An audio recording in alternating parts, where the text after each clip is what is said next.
Y'all the first in the house. What up, Dominic Charles?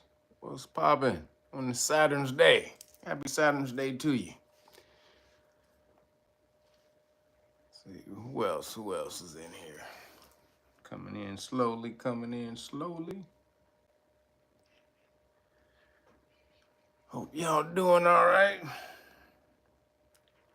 We about to get into it. What up, King Tony? Mega Bills. We call BS News Podcast. What up? Says Gray Head Gamer. Gray Head Gamer. I mean, you old. Spread the wealth. Fly Town. What up, Shauna? KG. Wait, man, y'all coming in fast now. K Gemma. Hood Politics Entertainment. Carter Faculty. Brian Bennett. Travion McClinton. Original Skywalker. Cheese Us. What up, brother? Aaliyah Bay. Mrs. B. What up? Immortal Creations Entertainment. Miss Cosmo. Yusef Anu Rael.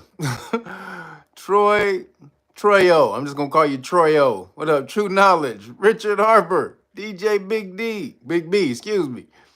Love Bazaar. Conceptual Elixirs. Thank you, brother, for the super chat. Appreciate you. Pamela Batarai. Pamela Batarai. Sakir Reddick. Mark Woods. Bope. I guess that's Bope. Dwayne Higgs. Roger G. Who's that? Play AC 32. Hotep Shalom. What's cracking? DPRK. Was that Dreprobin? I get, hey, y'all with these damn names. Antonio Micardo. JR. What up? Mr. Leaf Up, Leaf YP, hey, Black Eggs, Mark Woods, your favorite what? Your fave girl, Avery, okay, Violet Sky, what up? My Help Tips, Chuck Taylor, Gerald Jokes, and Faith Ford. I think I got everybody today. What's up, everybody? What's crack-a-lackin' to the people? What up, brother Mel? Don't be too fast on the draw today. Get the whack ass people out of here, but don't kick somebody out who's don't be too fast on the draw, Mel. We know you like to have casualties of war. There's usually casualties of war in here. Mel will kick you out of here just on the look that you may be messing up the chat. He may kick you out, so. It's nothing personal, Mel. He's just trying to keep the chat alive. That's all, everybody. Trying to keep the live stream alive. So, what's up, y'all? Let's get into it. Damn it. Hold on, y'all. For some reason. Okay, here we go. So, people who ordered police stop law packages, your package is in the mail. Just wait. It should be there by the end of the week. If you didn't get the email, you should have got the email. Check your spam, please, because sometimes the emails go to your spam, so make sure you check your spam.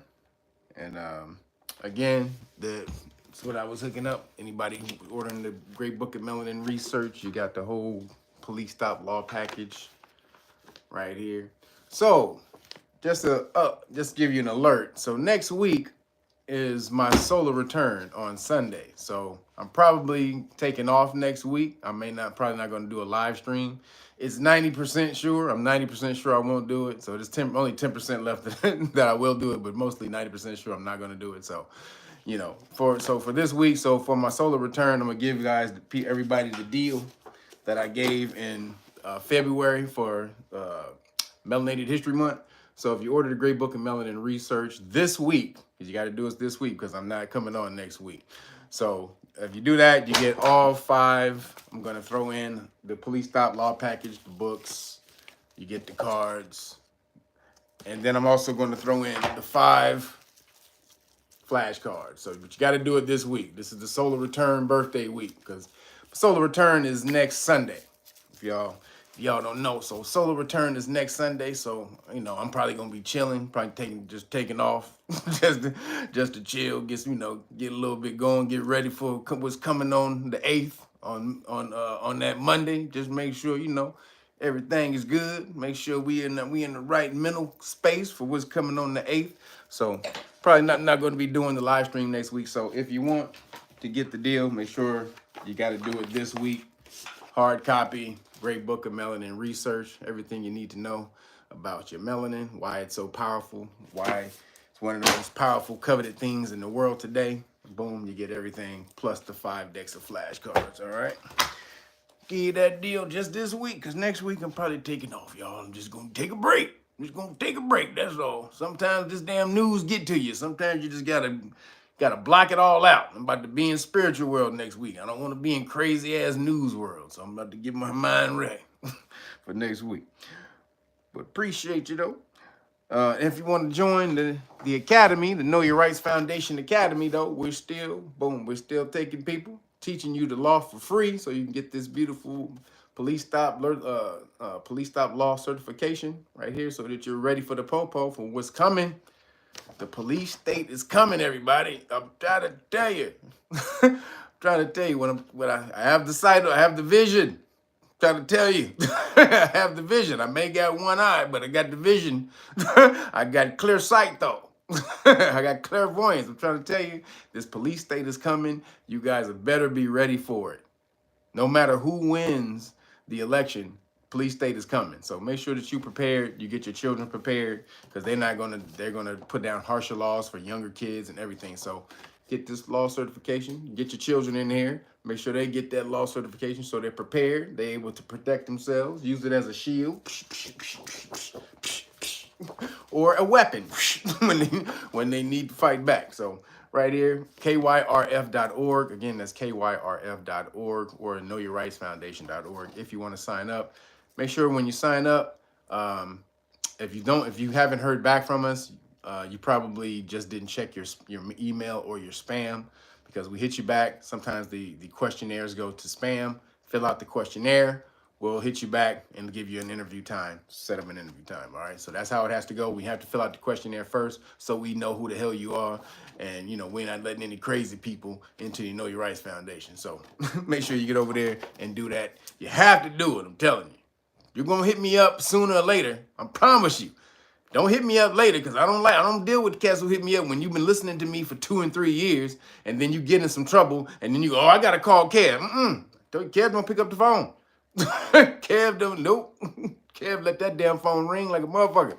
If you listening to me for 2 and 3 years and you know you should have been getting into this, then you get your ass in trouble. Oh shit, where Kev at? Kev on the top of the mountain eating a leaf, sitting under the Bodhi tree, meditating.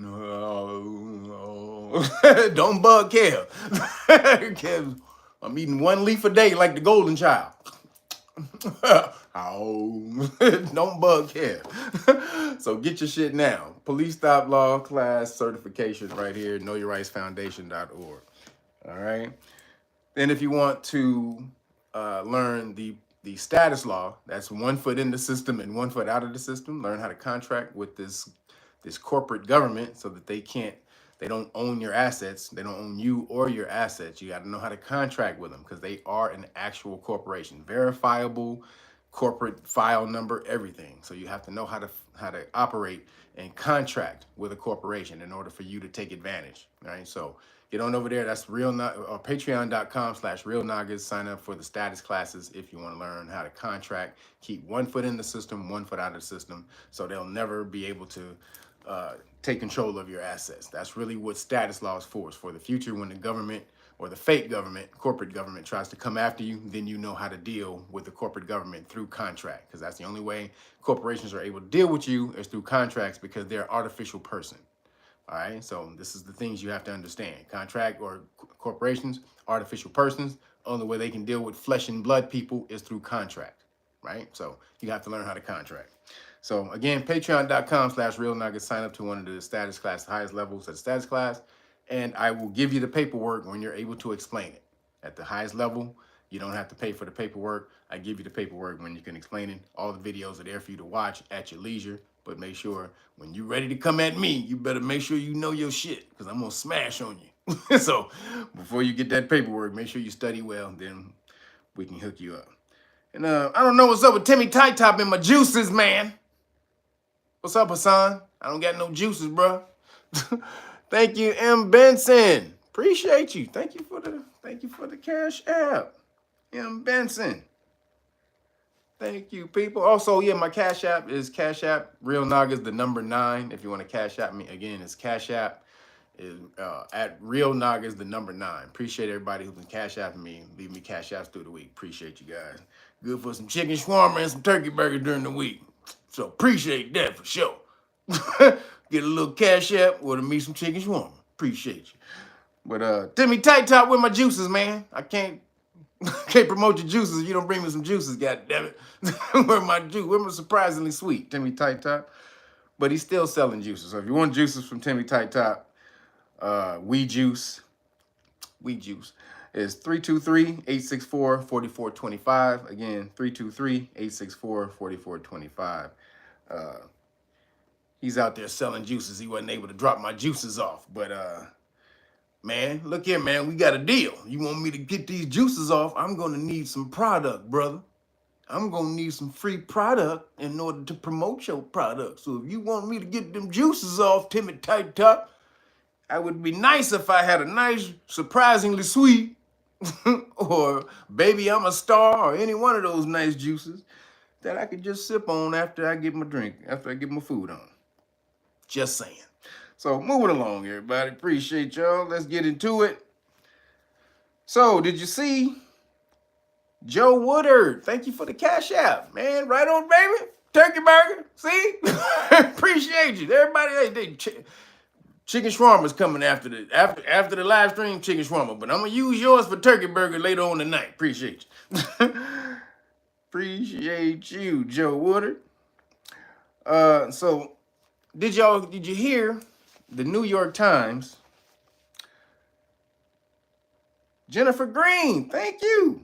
Appreciate you. Thank you for the cash app, Jennifer Green. I hope you got all the things I sent you for the school. Jennifer Green, the same Jennifer Green, she's a teacher, and she's introducing her students to the Know Your Rights Foundation law classes. So shout out to Jennifer Green. And and the principal who allowing this to be taught in his school, he's giving it the once over. So appreciate you, Jennifer Green. Thank you, girl. Thank you for the cash app. That's a turkey burger for tomorrow. Damn, boy, I'm racking up turkey burger. So the New York Times, they admit that the lockdowns did more harm than good, especially for children. Really? No, you kidding. Some shit that we didn't know, huh? So finally, the propaganda is starting to take a turn, y'all. I'm telling you, tide is changing. They can't hide the information. So much information about the cupcakes and the Pandeezy is coming out. It's still coming out. If you're on Telegram, it don't stop. It don't stop on Telegram. They are with it on Telegram. And TikTok. The truth be coming out on TikTok and Telegram. For the most part, those are the two things that where you can really find it. And Rumble. Let me say Rumble and Twitter. Let me go Rumble and Twitter too. You can see some stuff on there. But the New York Times finally admit, maybe the lockdowns weren't a good thing. Maybe they weren't such a good thing. Looking back on it, hindsight 2020, Monday morning quarterback, whatever the hell you want to call it. Now, oh yeah, it did more harm than good. They said it messed up the children pretty bad. It messed up the chillins. The children regressed in academically, consciously, also socially. They regressed. Why you think it's so damn easy right now for them to implement this whole goddamn Decepticon world order? Keeping children in the house for a good 2 years, socially awkward. Lisa Jenkins, Thank you for the Cash App. I think everybody would hit me up. I saw it, and I saw Turkey Burger on there too. Appreciate you, girl. That's 2 turkey burgers tomorrow. Shit. 2 turkey burgers tomorrow. Appreciate you. So they, they regressed in so many ways. Juan Humphreys. Man, everybody putting in money on my turkey burgers. Man, I appreciate y'all. Y'all gonna keep me in turkey burger heaven. Y'all gonna keep me knocked out over here. That's really what you're gonna do, because turkey got that tryptophan in it. God damn it, y'all gonna have me me drooling it. Turkey make you sleepy, just so you know. But I appreciate you. Thank you so much. But so knowing what we already knew, but this is why this Decepticon world order is able to take hold so easily. You lock these children in the house for what, a good 2 years? And then you say, okay, now you can go back, but you got to have masks. So children are having problems seeing each other's faces, communicating, connecting to each other, which means they stay in their awkwardness. If they have any psychological awkwardness, then they stay in that. Then that shit just perpetuates and grows. So, excuse me. So finally, they're starting to admit. Then it says, so they're starting to admit that because they know they can't pull another Pandisi. I think they really wanted to pull another Pandisi because they're doing gain of function research with China and America, from working on the swine flu to try to ramp that up. So I really think that they wanted another Pandisi to come in here, but we're not gonna fall for that. No more banana in the tailpipe. So they had to figure something else out. So they have to actually come with the truth. And so then, I'm telling you, it's all starting to come out. Then the FDA, they admit that ivermectin is not horse medicine. It's actually a viable treatment for the Boogie V. Yo, Youssef, Anu Ra'el, appreciate you. This is Cambodia. In Cambodia. What? That's what's up. Appreciate you. In Cambodia. Turkey burgers from Cambodia. They raining from all over the world, baby. Turkey burgers from all over the world. Appreciate you, Youssef. So shout out to Cambodia. Say what's up to the Cambodian family. So the FDA is admitting ivermectin is a viable treatment for the CV19. So now it's starting to come out 4 years later, after all these people done kicked the bucket. All these people got myocarditis. After the sudden adult death syndrome. After all these people just dropping like flies out of nowhere. Now all of a sudden, we have to admit, again, this is how they have to do. They have to tell you the truth. At some point in time, they have to tell you the truth to alleviate their karma. Big karmic backlash if they don't tell you the truth. If they just force this stuff on you and don't give you an option, a choice to go along with it or to get out. So they did give us a choice in the Pandisi. It was lose your job or take the cupcake. That was a hard choice for most people. And so I understand if a lot of people was making the hard choice and getting the cupcake because you had to feed your fam. But this is where that comes in, where you have to trust in the universe. See, when you know the universe has your back like that and you follow and you're fully in harmony and connection with the universe, you should have known. Anybody who thought you were being forced into that, you should have known, if I let this go, the universe is going to give me something in return. That's how it works. That's how the cycle works. That's why it says, let go. If you love something, let it go. If it comes back, it was yours. If it doesn't, it wasn't meant to be, right? Or if it comes back, it was meant to be. If it doesn't come back, it wasn't yours in the first place. So that's how the cycle, that's how energy flows. That's how energy moves. It goes into a cycle. You have to, when energy things come in, you have to let go of something else to make room for the other energy that's coming in. It's a cycle. If you just piling up, You don't make room for other energy to come in. So finally, they're admitting what we knew in the first place. They have to tell you the truth. They have to tell you the truth to alleviate the karmic backlash. Because they changed the definition, because the cat, dog, cat, remember the definition of crack scene was something that prevented viral infection, right? That was supposed to be the definition of what a crack scene was. They even changed the definition of what a crack scene was from something that prevents you from getting a viral infection to something that promotes an immune response. This is the cat, dog, cat, the CD. They changed the definition of what a crack scene is from something that prevents you from getting a viral infection to something that promotes an immune response.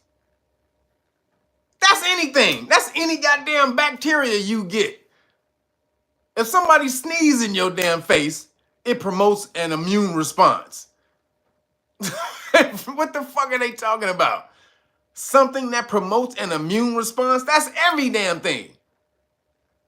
That's not supposed to be in your body. Promotes your body to have an immune response. It sparks the white blood cells to attack any foreign thing. So what the hell are they talking about now? Crack scenes are just anything now? Anything is a crack scene? Any goddamn thing is a crack scene. That means cocaine is crack scene, heroin is crack scene. Everything is a crack scene now based off of the cat, dog, cat's new definition of what the crack scene is. But again, this shows that the tide is turning. We're not falling for the bullshit anymore. They don't know what to do. They just keep flipping and boom, boom, boom. But they have to let you know, just in case you try to come back and be like, no, you did it, you didn't tell us, and you made us do that. And then they go back. Did you see the news report, March 27th? In the lower part, in the back of the science page of the New York Times, did you go back there? Did you flip 25 pages to the back? Yeah, if you scrolled all the way down, if you scrolled all the way down, at the very bottom, yeah, under the Tide ad. If you go under the Tide ad, yeah, past the burrito ad. Okay. Oh, do you see? Okay. Yeah. Oh, no. Okay. Past the Pampers ad. Okay. Yeah. Right under there. The small. You might gotta get a magnifying glass. But if you go get a magnifying glass and you blow it up, you'll see that we said. Like, nigga. Wait a minute. In the 25th page, all the way down. Under the Tide ad, the Pampers ad. Wait a minute. The burrito ad. Wait a minute. Hold on, nigga. How much in the burrito? Goddamn, nigga. Can we clip this coupon for these burritos? Them burritos, goddamn, nigga. So, okay, after the burritos. Goddamn, man. They are so full of shit. You're not going to notice, though. You're not supposed to notice. Because we did tell you. 25th page, under the burritos, under the Tide, under the Pampers ad. If you go get a magnifying glass, hold it under the brightest light possible, and you'll see right there, if you squint, just a little. Like, nigga, nah, y'all full of shit. So, shout out to the people who've been holding it down with the truth. Because obviously it's been working. It's turning the tide. They have to start admitting the truth, that they were full of crap. Which, again, people are going to start going after lawsuits against these cats. So we're going to see how this turns out in the next couple years. So moving along, the judge lowered the amount of Trump's bond. So remember, he was ordered to pay the $354 million for no crime. No goddamn crime.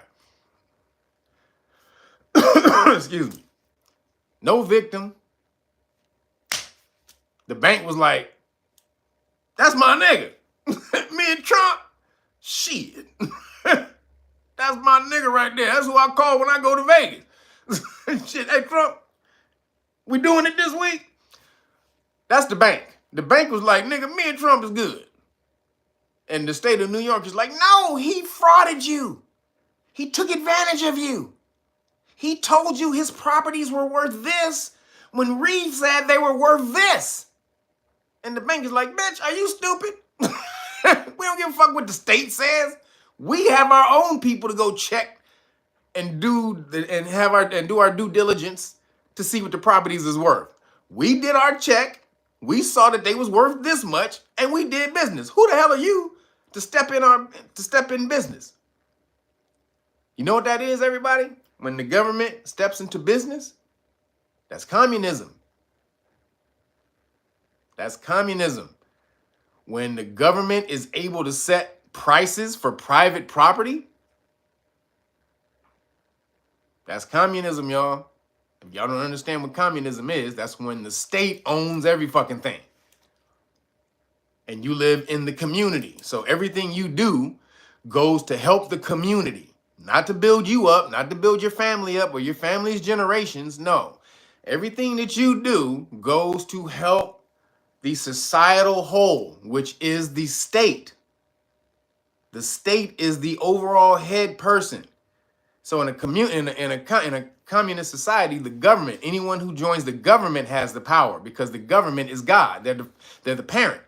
It's called parens patriae, is the doctrine. Government as parent. So when you're in a communist system, the government get to say what's what. You can do this. You can go here. You can do that. You can do this. So they're trying to tell Trump that the price he valued his properties at was too damn high. Who the hell are you to tell him? Value is subjective. I can say what the hell I want. You don't have to buy it.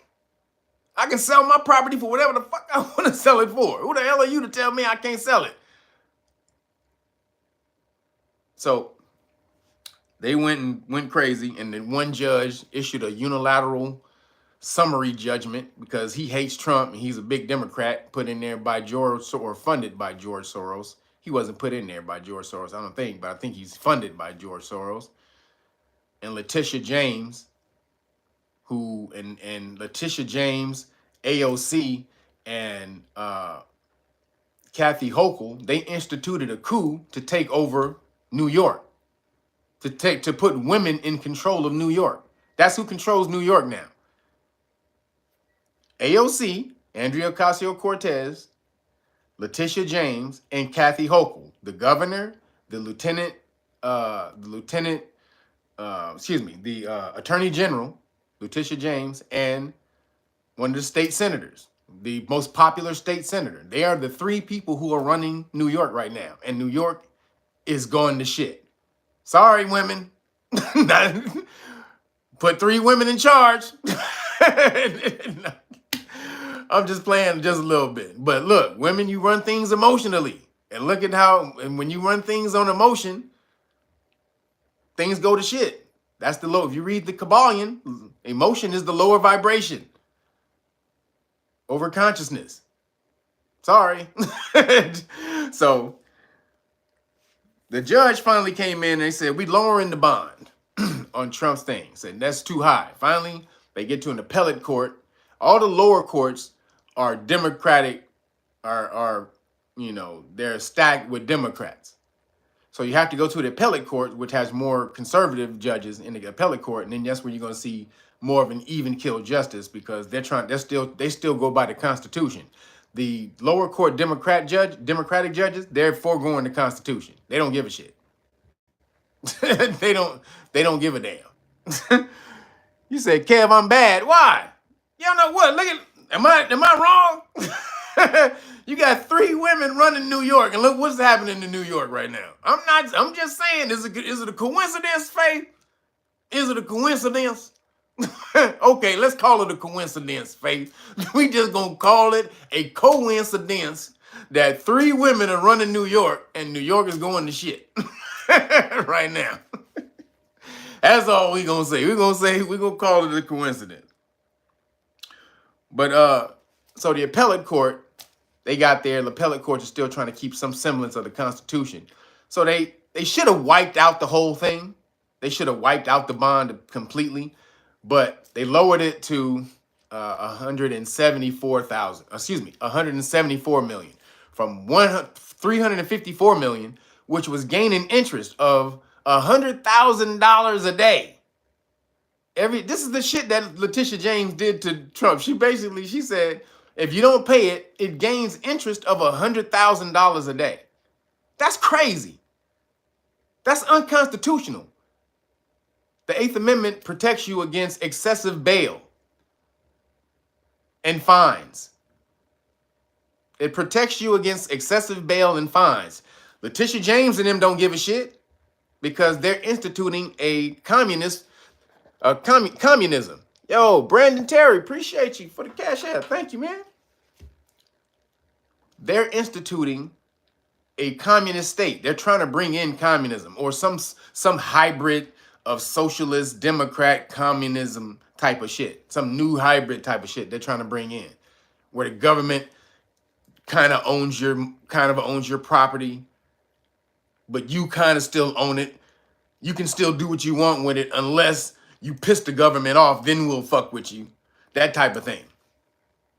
So they lowered it to 175 mil, which is still crazy, which he still has to pay that plus 10% over that bond. So he's still going to have to come up with like $200 and something million. So this is what I was trying to tell you guys. Learn bonds.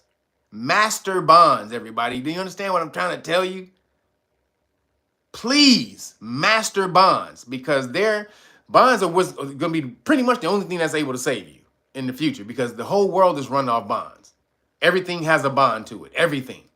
There's trillions of bonds in the world because there's trillions of owned property. You know, there's trillions of things that are owned, physical, tangible pieces of property that are owned in the world. So all of those things mostly have a bond attached to it.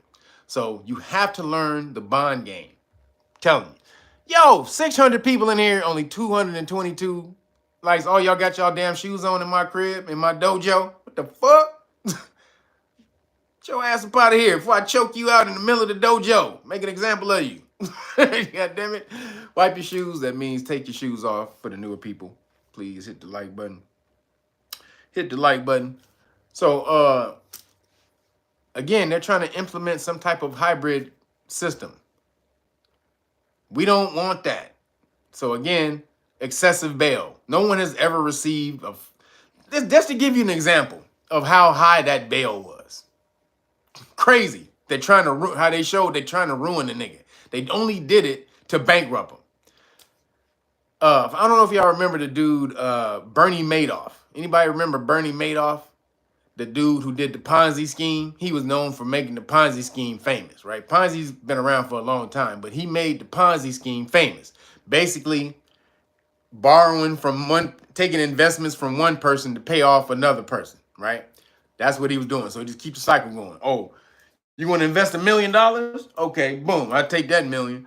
Oh, you hit on your investment. You hit for $500,000 on your investment. Here, take $500,000 that he just gave from the million that he got in the investment on this person. He didn't invest this person's money. He just took this person's money and gave it and paid off this other person who was supposed to have an investment. Then he's going to take somebody else's money and pay this person off. And that's how the shit goes. That's a Ponzi scheme, right? So Bernie Madoff, when he was found guilty and he was in court and they let him out of jail, do y'all know his bond was only $10 million? Only $10 million. Tell me that ain't crazy. Only 10 goddamn million dollars. The dude, Sam Bankman-Fried, or whatever his name is, the dude who cheated other people out of billions of dollars, his bond was only in the millions of dollars. So how the hell does Trump, who has no victims to a crime, they ain't prove he committed any crime, really, they gonna give this nigga a $354 million bail or bond? That's fucking insane. So It's going to be overturned on the 8th Amendment on excessive bail, for sure. Then they gave him 10 extra days. And then they said Letitia James can't go after his property because she was going after his property on Monday. That's why this happened. She was about to she was going to go take Trump Towers. She had instituted proceedings to take Trump's towers that morning before the ruling came out. She was about to go snatch Trump Towers. That bitch crazy.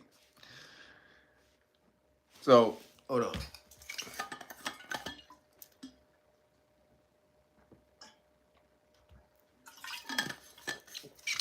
So, some girl lost her damn mind.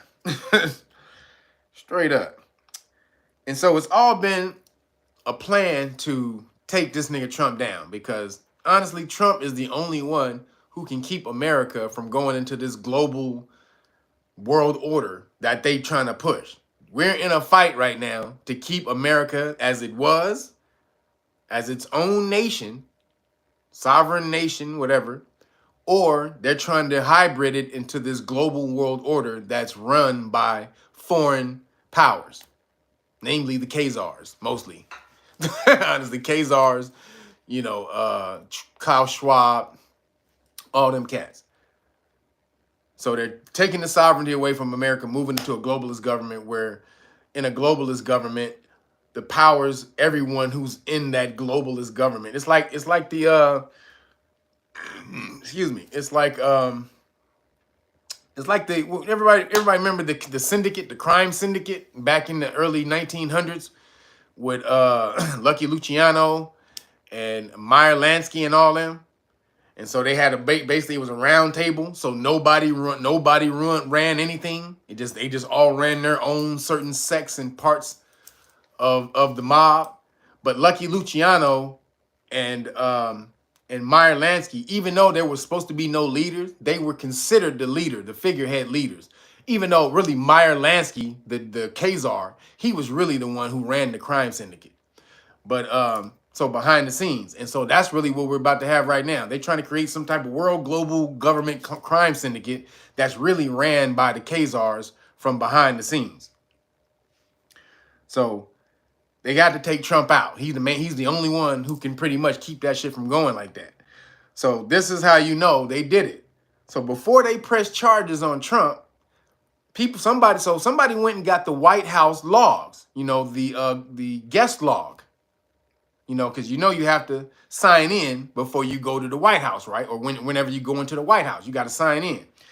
So guess what? Guess whose names came up on the White House guest log before Trump was charged and after?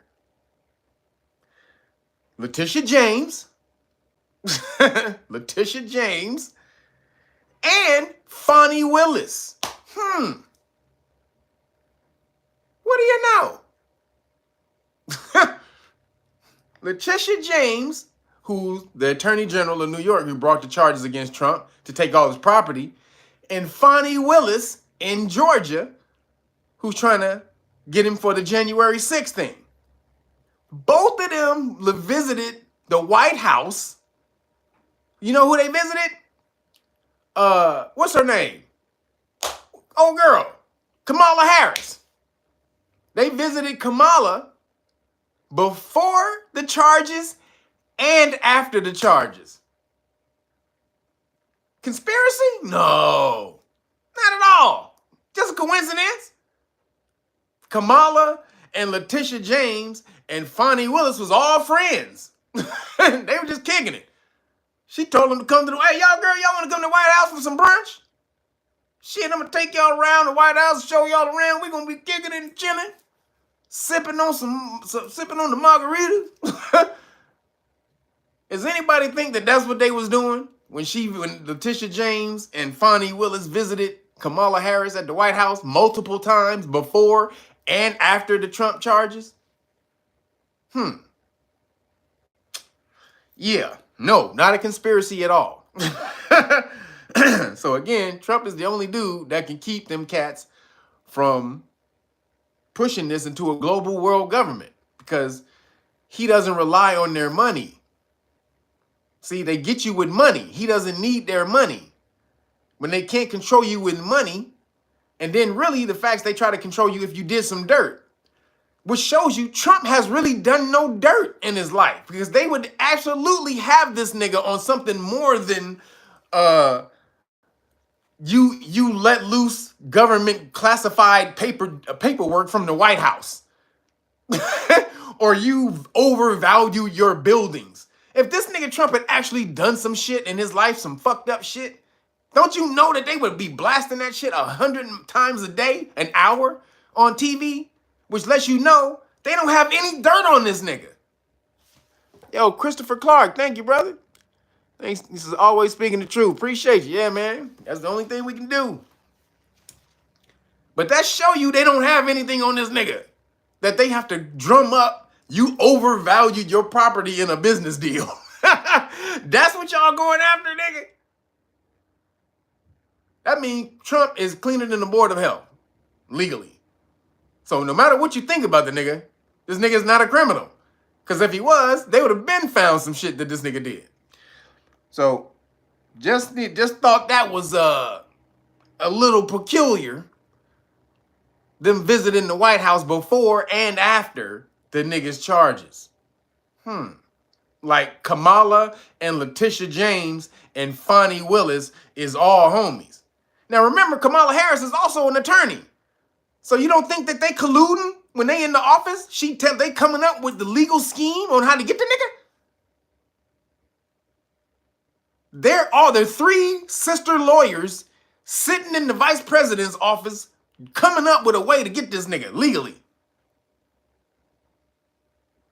That's some bullshit. They done, man. So, but the karma's coming back on them, though. As you can see, karma, we're in the age where karma comes back up your ass real fast.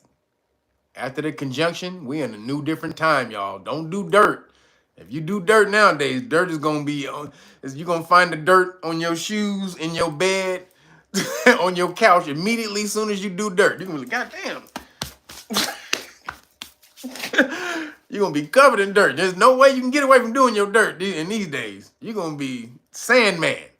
So just don't do it. And then last thing, did you see the viral video going around of your boy Trump getting his groove on? Yo, Melanated Mastery Talks. Appreciate you. Bye, Jedi. Shout out to the Aboriginals. That's what's up.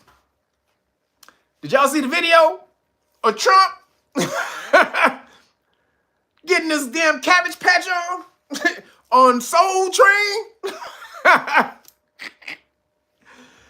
Trump was going down the Soul Train. Hey, y'all, if you haven't seen the video, please. And it's actually him. This nigga got a mullet. He in like a pink suit. And he getting his groove on, doing spin moves and shit, getting the Cabbage Patch. And they say Trump is racist, huh? And Trump's supposed to be racist, but this nigga is on Soul Train, going down the Soul Train line. This nigga Trump, boy, I'm trying to tell you, Trump love niggas. Y'all crazy. Trump wish he was a nigga. Trump wishes he was a nigga. Don't get that twisted. He was on the Soul Train line and his mullet, his shit coming, the hair coming all the way down past here in the back. Nigga, Trump was getting his groove on. He was breaking it down and shit. Like, go ahead, Trump. If you haven't seen the video, do yourself a favor. and excuse me, YouTube that video. YouTube, because it's funny because most people don't believe it's him, but it says it's really him. It's in the video, you'll say it's actually him. Shout out to Trump and Soul Train, baby. I know you got some soul in you, Trump, trying to act like you don't, my nigga. I seen it, Trump. I think he was hitting the Cabbage Patch before they even called it the Cabbage Patch. Honestly, that's what he was hitting the Cabbage Patch. I don't even think the Cabbage Patch was out when he was on Soul Train. Yo, El Beth Shalom, appreciate you. He says, what would be his recourse if he wins presidential election? Well, he's going to put down a police state. Don't get it twisted. We're going to get into that later. We're going to get into that later. But moving along, shout out to Trump and Soul Train. Knew you had a little soul in you, boy. Moving along, the new Khazarians. Always some shit with the new Khazarians, right? Always some shit with the new Khazarians. This is actually a really good book. If y'all don't know that these For Dummies series books, they actually have great information in it. Just so you guys know. I know a lot of people may clown these books. Don't clown these books. These books have awesome information in these books. So just so you know. But yo, Christopher Clark, thank you, brother. He says, I was born with the wrong skin color too. I'm trying to tell you, look, man, it's all bullshit. But the new Khazarians, they are saying, because they always got some shit. They're always the victims, right? Forever the victim. Now, how are they the victim today? Always the goddamn victim, right? So they're the victim today by saying, if you say Christ is king, that's anti-Semitic.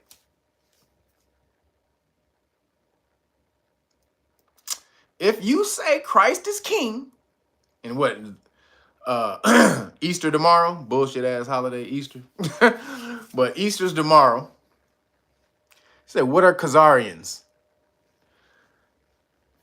Excuse me, Khazaria is for the people who don't know, Khazaria is ancient Ukraine.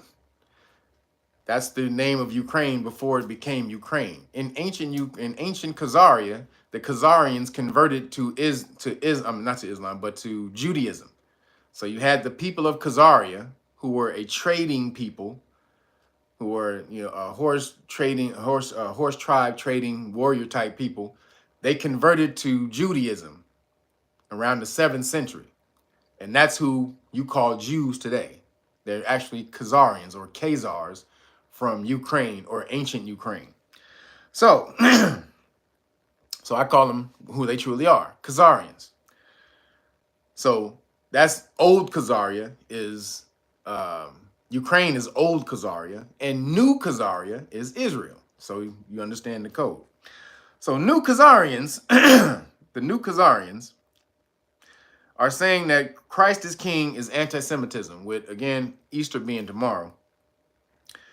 Now, they're trying to be nuanced with it and say, well, inherently, the phrase is not anti-Semitic inherently, but just like a shovel is not a weapon inherently, it's made to dig off the ground, to dig dirt from the ground. If I choose to use it to hit a person across the head, then it becomes a weapon. So in the same way, the phrase Christ is king is used the same way. Because Jews, because again, they say that, the Khazars, the Jews, gave up Jesus to be sacrificed, right? So, and they don't believe in Jesus. They don't believe in Jesus. The Jews don't believe in Jesus. So saying Christ is king is a shot at the Khazarians, right? Saying that phrase is a shot at the Khazarians, is what they're saying, because they don't believe that. So just you saying that, no matter what you believe, you saying that goes against their beliefs, and it's anti-Semitic. Every goddamn thing is anti-Semitic, isn't it? Eating a cheeseburger, anti-Semitic. Packing now laters, you the packing now laters. If you the packing now laters, you take too long, that's anti-Semitic. The fuck? Everything is anti-goddamn Semitic. But you see, when you do that, then you start to strip the power from the word, from the game. No one starts to play the game anymore. Wait a minute. Saying Christ is king is now anti-Semitic? And then no one really gets at these people about how the hell are you able to co-opt the whole landscape of Semites? The Jews, the so-called Jews, because there were no Jews. Just so we're clear, there are no Jews. There were no Jews in ancient history, everybody. There were people who practiced Judaism, but no one called themselves Jews. They didn't even have J's. in the actual language, in the ancient language. There are no J's. That's why they were called Hebrews. So there were no such thing as Jews. Jews is a new made-up term that the Khazarians made up to connect themselves to the religion and the ancient land and all the rest of that shit. It's propaganda. So, so the new Khazarians saying Christ is king. So how it started is with Candace Owens, because she got into it with a rabbi, because you know the Khazarians are dropping bombs on babies back just daily, talking about it's war.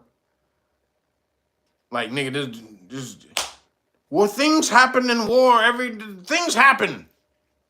No, nigga, there's rules against you killing innocent people in war. Geneva Convention.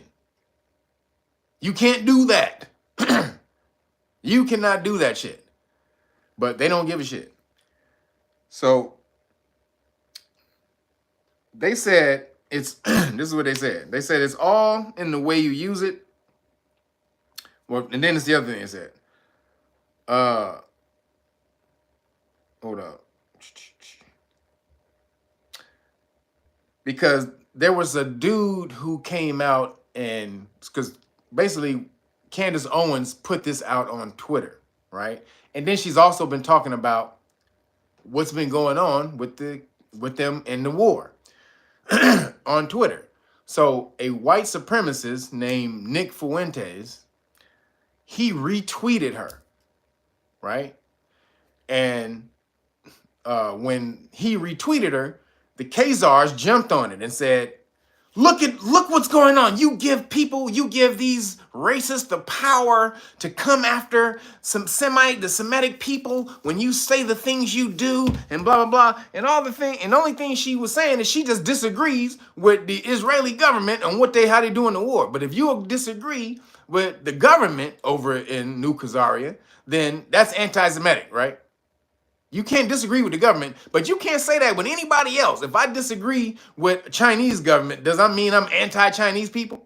If I disagree with the Indian government, do I hate all Indians? If I disagree with the Japanese government, do I hate all Japanese people? And so on. You can keep on doing this. If I disagree with the Mexican government, do I hate all Mexicans? No. But only the Israeli niggas, the new Khazarians, if I disagree with their government, any disagreement with them niggas, you anti them. The whole people.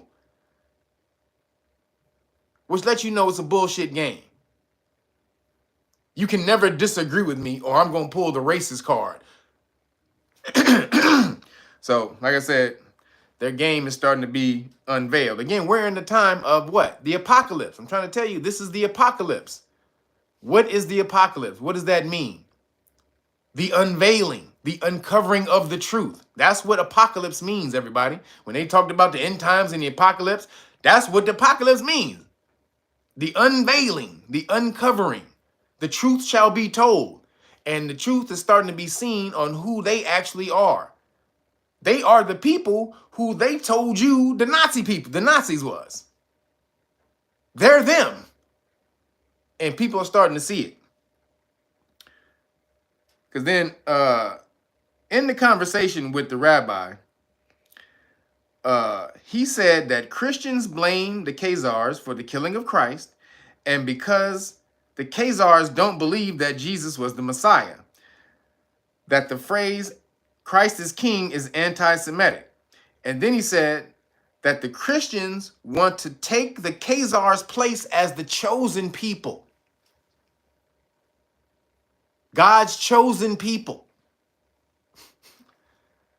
So remember, everybody, you can't go against the Israelis because they're the chosen people. Let alone, and quiet as kept, this is why they actually have more Christian supporters than anything else. In America, Israel, New Khazaria government, they have more Christian supporters than anything else in the world. Because dumbass Christians believe in the Bible and believe that these niggas who the fake ass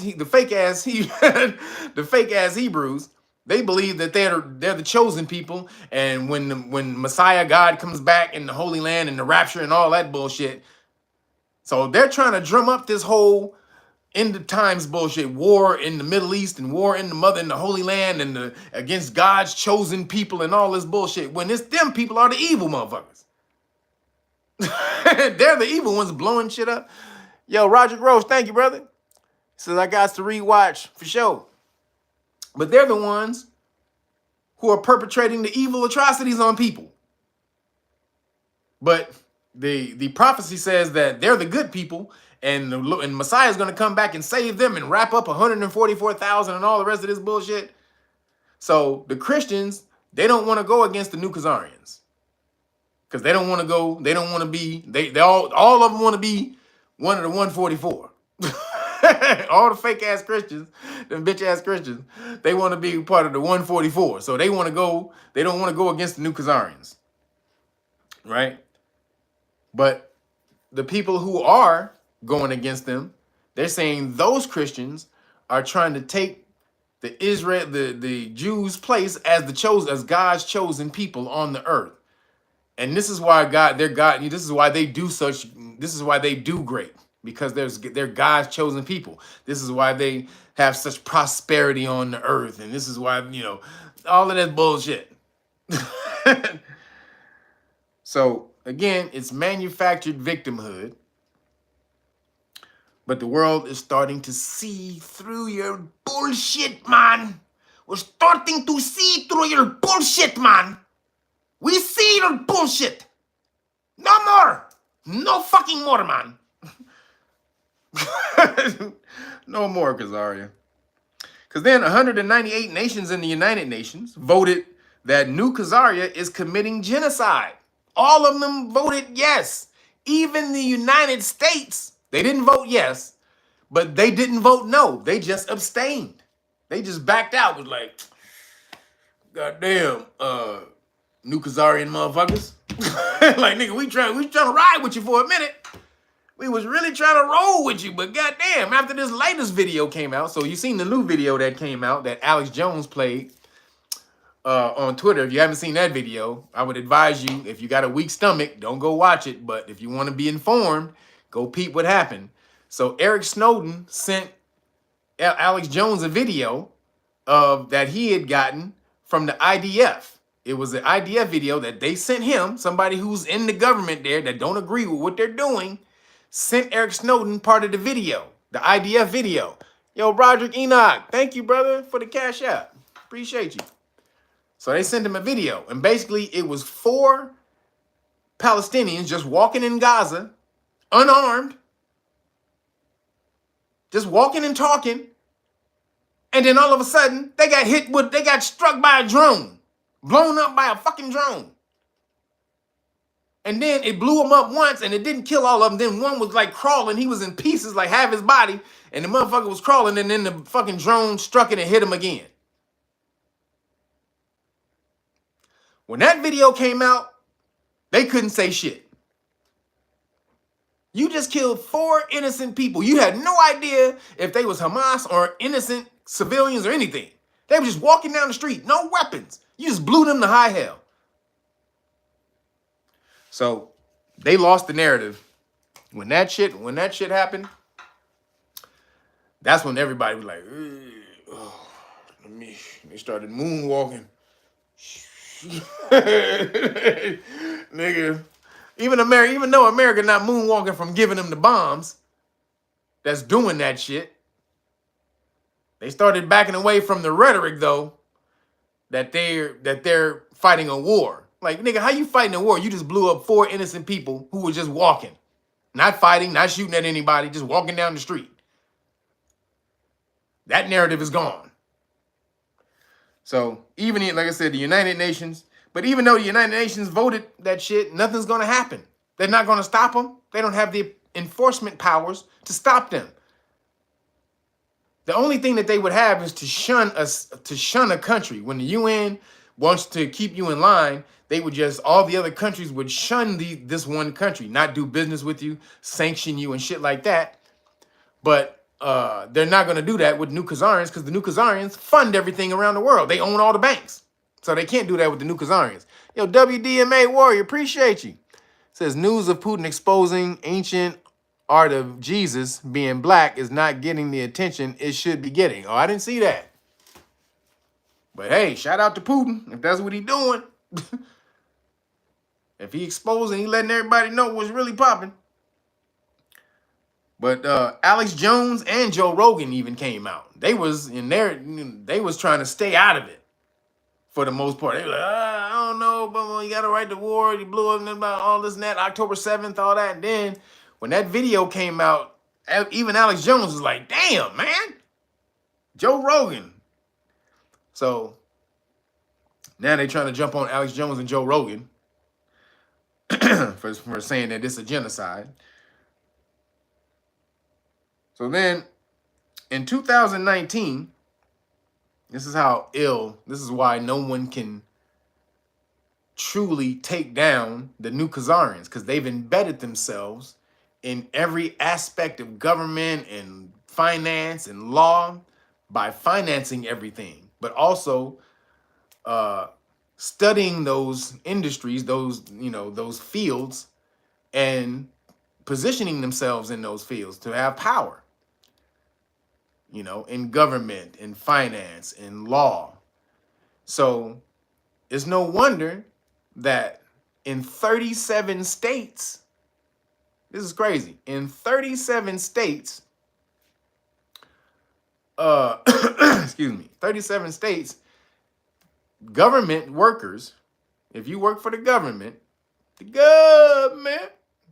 you work for the government, you have to sign a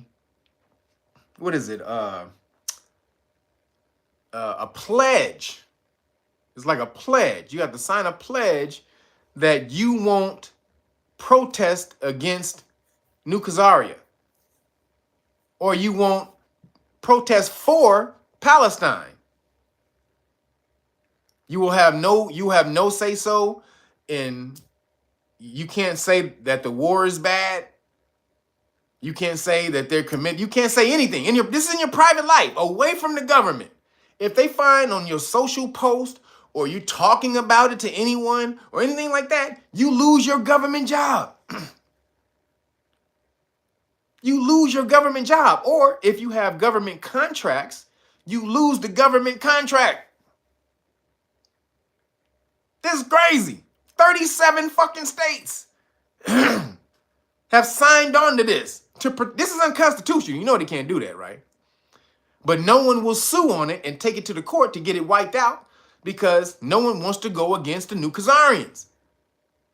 But everybody's starting to see now who runs shit, because I'm starting to see it in all these different media groups. Everybody's starting to say, why can't we say anything about them?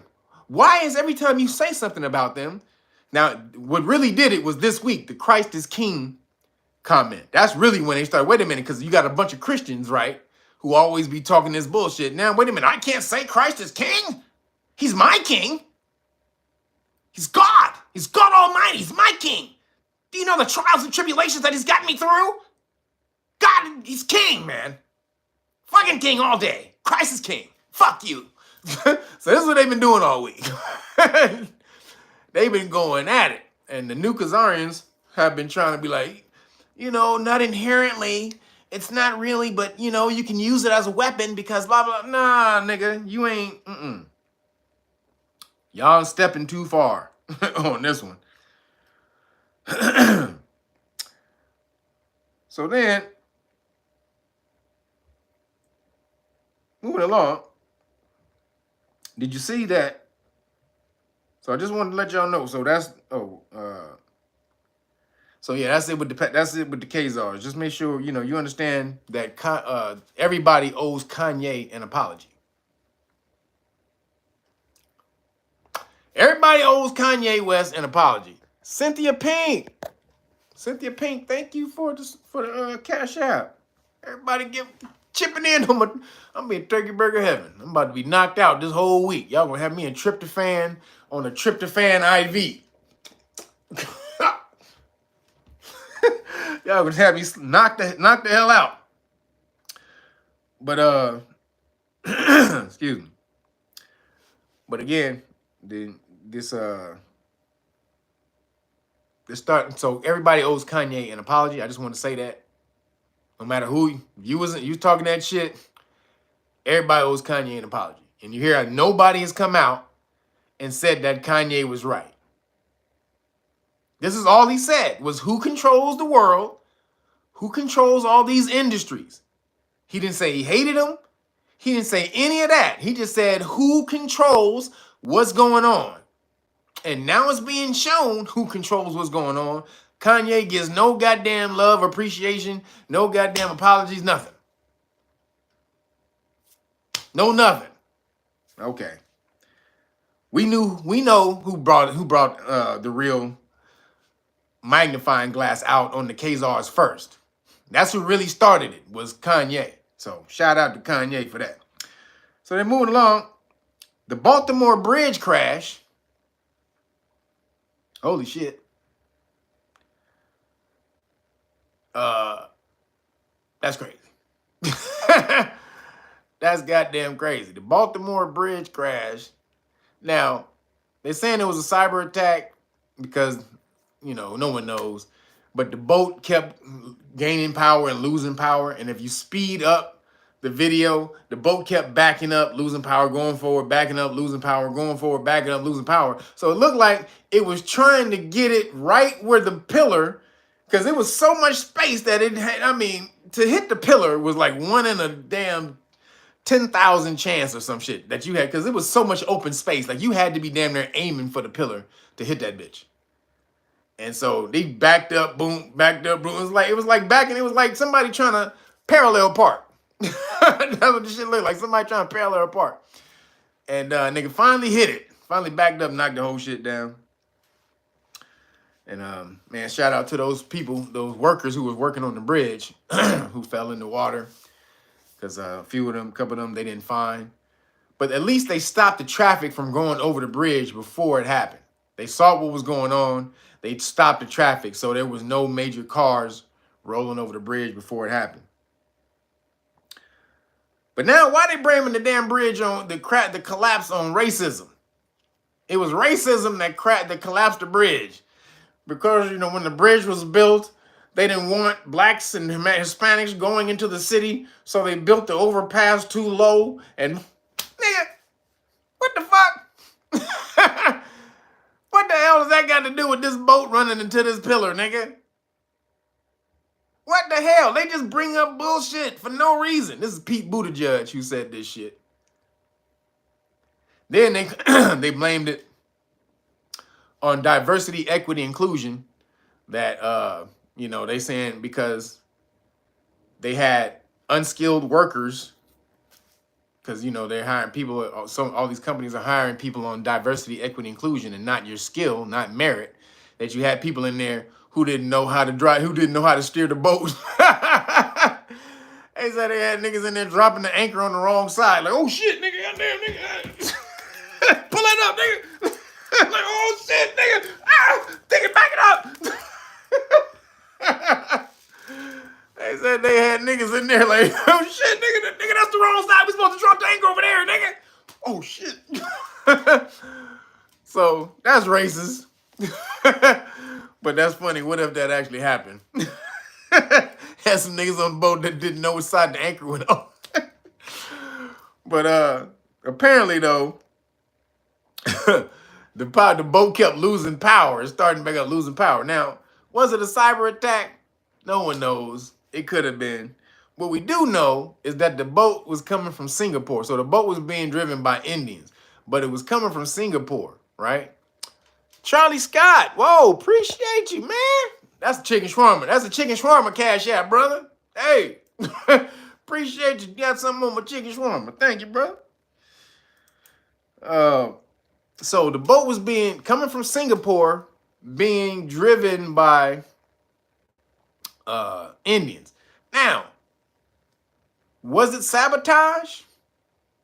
Because Singapore just called out the new Khazarians.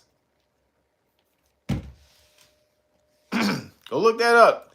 Singapore called out the new Khazarians for their bullshit. Oh, what, Singapore? Fuck you say, nigga? We dropping bomb. What? We doing what? Got it, Singapore. Word up. Yeah. No, nigga. Nah. We good. Nuh-uh. I heard what you said. I heard what you said, Singapore, nigga. Mm-hmm. Just, yeah, no, you. We may have to look into that, Singapore. You're right.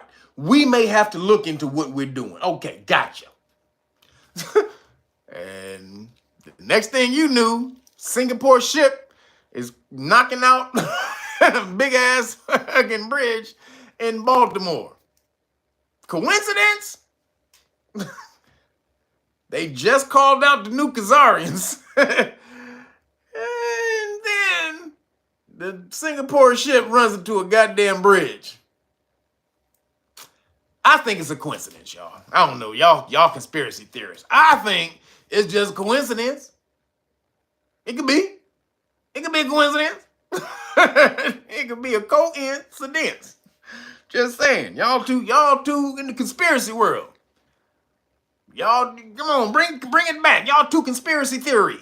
Bring it back. Pull it back. It could have been just an accident. Just a coincidence. So then, last thing.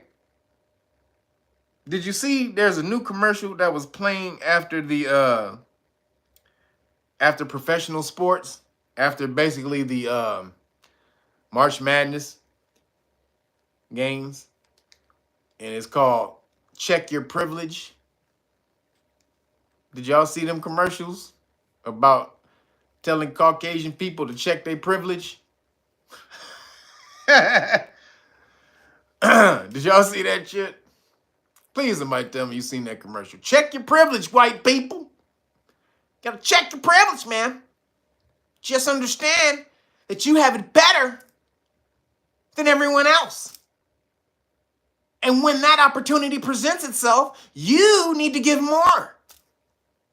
Step back a little. Allow a black person, a POC, a person of color, to step ahead.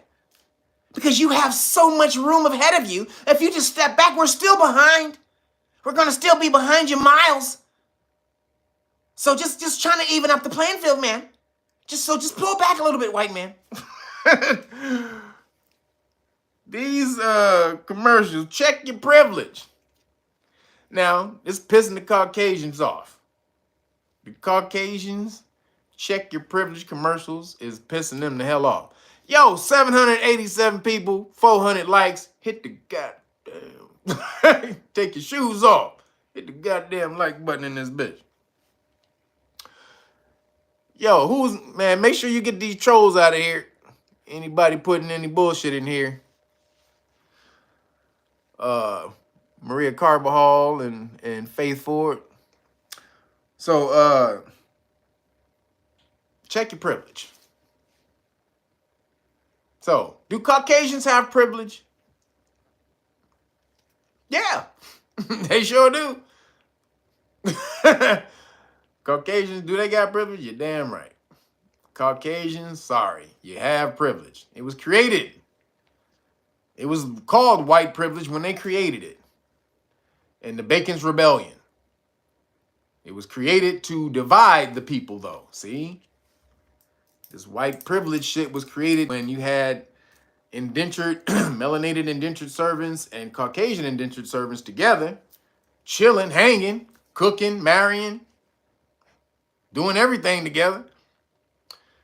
And Nathaniel Bacon, he came in and he wanted some of the good land in town in Jonestown. Or Jamestown? And he came in and he was like, and the people, the bourgeoisie, the ruling class, they was like, nah, nigga, we already divvied up the land, homie. Ain't nothing left for you. You got to take some of that land out on the outskirts with the Indians. Go on out there, nigga. Yeah, we know it ain't no water out there, but nigga, you can come over here and get some water if you need some water. But nigga, you can't have none of this land. Take your ass out there with them Native Americans. So Nathaniel Bacon was pissed, and he riled up all the indentured servants to institute a rebellion and take down the town, take down the bourgeoisie. So they killed everybody, took over power. So in order to thwart that again, because Nathaniel Bacon died like right after the rebellion and shit. He died. He got he got diarrhea and died from diarrhea. Fucking crazy, right? That's the worst way to die. You died from shitting. Damn, nigga, you died from shitting. That gotta be the worst death of all time. Nigga, you must have shitted your heart out your ass. Like, nigga, you looked in the toilet and his heart was in there like. But you died from shitting. That's terrible. But so after that, the bourgeoisie, the ruling class was like, we can't have the Caucasians and the melanated, the niggas, link up no more. So they started to divide the two by giving the Caucasian people something called white privilege. They weren't called white before that. They were called Dutchmen or Frenchmen or whatever the hell country they came from. Then they brought out the term white privilege. They started to put it all over the towns and everywhere. And then after about 70 years, white privilege, when the children who didn't understand about being from different countries, they just saw this white privilege going on. They started to be indoctrinated with it. And when they came up and they became of age, they took on the title of white. Yo, D Nice, appreciate you. Says grab a green juice with that turkey burger. Appreciate you. Get y'all constitutional. Wait, hold up. Get y'all constitutional rights card. Trust they work. For sure. Appreciate you, D Nice. Give me a green juice and turkey burger. That's right, baby. Got to balance it out. It's called balance. It's called balance. But so white people. That's when white privilege. That's when white came. They started to take on the term white. They started to see it around town. White privilege, join this, white that. Wasn't a thing before the melanated people and the Caucasians came together to fight the damn ruling class. See, that's the true bullshit they don't want. Caucasians and melanated people coming together to fight the system. They like, oh hell no. Shit. They fight against us? They not fighting each other? Oh, fuck this shit, nigga. Hey, nigga, you white, you black. Y'all need to, y'all hate each other. Matter of fact, don't you know that's when they killed Fred Hampton? Black Panthers, Fred Hampton? He got killed when he did the speech, and he said, when he was giving the speech, he said, black people need some peace, white people need some peace. He got up there. He said, black people need peace. White people need peace. We need to come together against these other. They were like, hey, nigger, spout your nigger shit all day. Your black power shit. Fuck, man, your black fist power shit. Spout that all fucking day because that pisses off all the other white people. But you can't talk this coming together shit, man. We don't do that. We don't come to fucking together. like, nigga, like, wait a minute, we can't come together? Because the rich motherfuckers is fucking everybody. The government is fucking everybody. We ain't supposed to notice that? No! Black power, man. Come on. Where's your... I'll march with you, man. Come on. Give me a fucking beret, man. Give me a fucking black beret. I'm with you. Black power, bro. But no, they do not want to see mixed power. They don't want to see, what is that, Napoleon, what is that, what's the damn ice cream? Napoleon? Is it Napoleon ice cream? Neapolitan. They don't want to see Neapolitan power. They don't want that shit coming together. Nah, nigga. White power, black power. We can do that. Because both of you are fighting each other, but we can't come together like the ice cream, man. Nope, can't do that. So, white privilege campaign is meant to divide, just so we're clear. That's why I'm telling you all of that. The white privilege, check your privilege campaign that's out right now is meant to divide, keep on dividing, piss off the Caucasian people, make the melanated people think, yeah, you are deserve something from the Caucasian people. And boom, you're going to always keep having you separated. So watch out for that shit. Moving along. the DOJ, the Department of Justice, they announced an antitrust monopoly lawsuit on Apple, against Apple. They said Apple is creating a monopoly where no other phone companies can flourish because, Apple is so integrated. Excuse me. Apple is so integrated with that, the iCloud, and you have to have this, you can have this the iPhone and the iPad and this, and then their apps, and then they're also saying that they have something with their app. They don't let, like, there's such a, what is it? There's such red tape or something to try to get your app on the iPhone, whereas on other, like on the Google phone, you don't have to go through as much shit or whatever. So they're saying all these things that Apple is taking control of. So they down the system. App makers can't really do what they need to do because they don't let Apple doesn't let them have access to a lot of the apps. So it's a whole lot of bullshit they're coming up with, right? Whole lot of just back end stuff, which some of it I guess is true. Apple kind of does have a monopoly on iPhones, on smartphones, but really what they're doing this for is because Apple doesn't give over their customer information. Not at all. So if you have an Apple, you have an iPhone or an iPad or anything Apple, just so you know, your information is more secure than anybody else's on anybody else's platform. Apple does not cooperate with the government on privacy. The government tried to get Apple to crack open somebody's phone.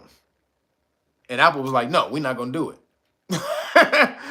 And so then they tried to take Apple to court to do it. And the court was like, no. Like, no, nigga, you can't get in the phone. Then they found a way to get into the phone. They found like 10 hackers or some shit that was able to get into the phone on the back end. But once they got into the phone, Apple changed the algorithm and then locked them out again. So they was only able to get into the phone one time. So just so you know, if you have your information on Apple or on whatever it is, they do not give your information to the government.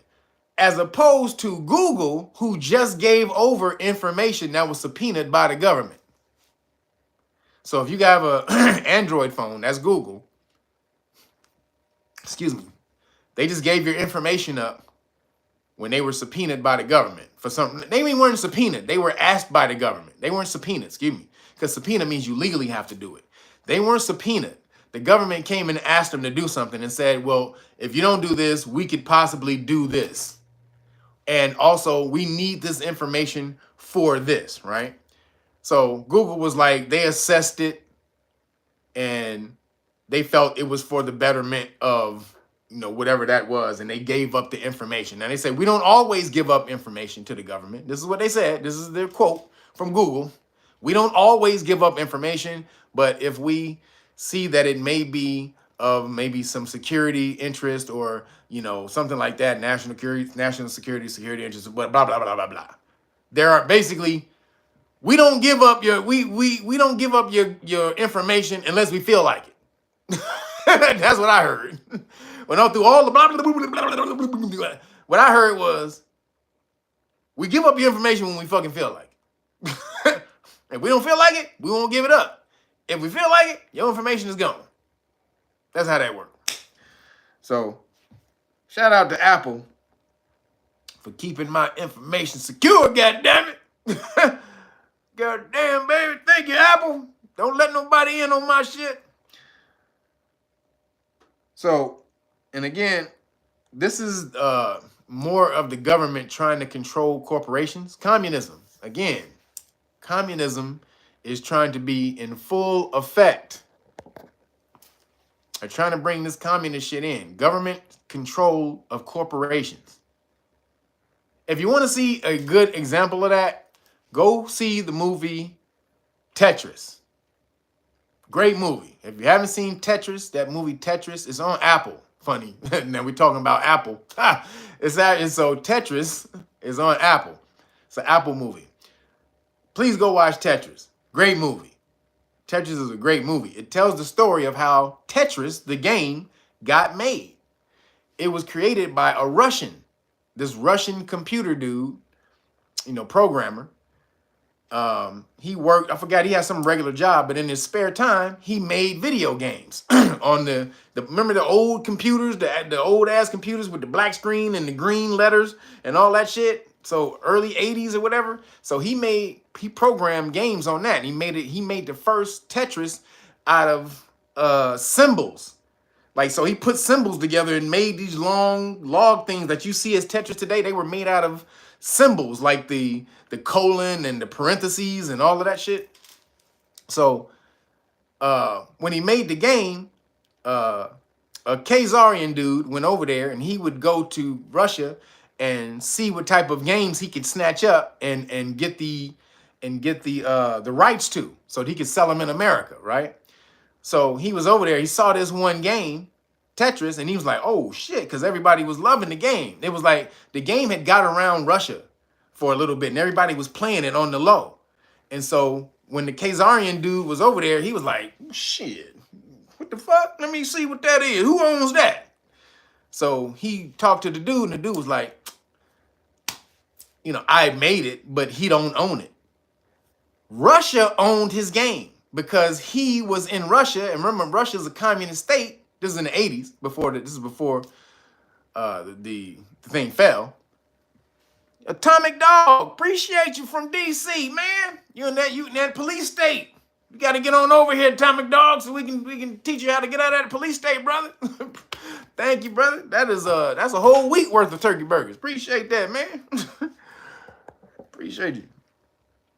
So again, so he was part of the government, or he was part of the communist state, which means you're a part of the government. Anything you do, your work goes to the government. You don't own shit. And so this American dude, so it was like a Russian spy movie, because the Khazarian dude wanted the rights, but then another dude who was American who worked for Nintendo, he got word of the game, and so he wanted to go get the rights. So he flew over to Russia, and then they set spies on this nigga, and it was a crazy game going back and forth. Or these niggas trying to get the rights from the Russian government on Tetris. Shit was crazy. So, but that's what the communist state is. They own whatever you produce. Whatever you produce is ours. Your shit, our shit. Your house, our house. Your car, our car. That's what that shit is. You don't own anything in a communist state. No property rights whatsoever. So we got to keep the government from doing that bullshit. This is mainly what they want to do. We got to stop them. We got to stop them. But this is partly why they're coming in with the socialist democratic government. So the socialist government is going to eventually lead to some hybrid of socialism, communism, capitalist government, right? This is what they're trying to do, create some type of hybrid government on the fly. So moving along, still dealing with the iPhone, social media, Ron DeSantis signed a new bill in Florida, a new law. Basically, it became a law. He signed in a new law that basically bans children under 14 in Florida from having social media accounts.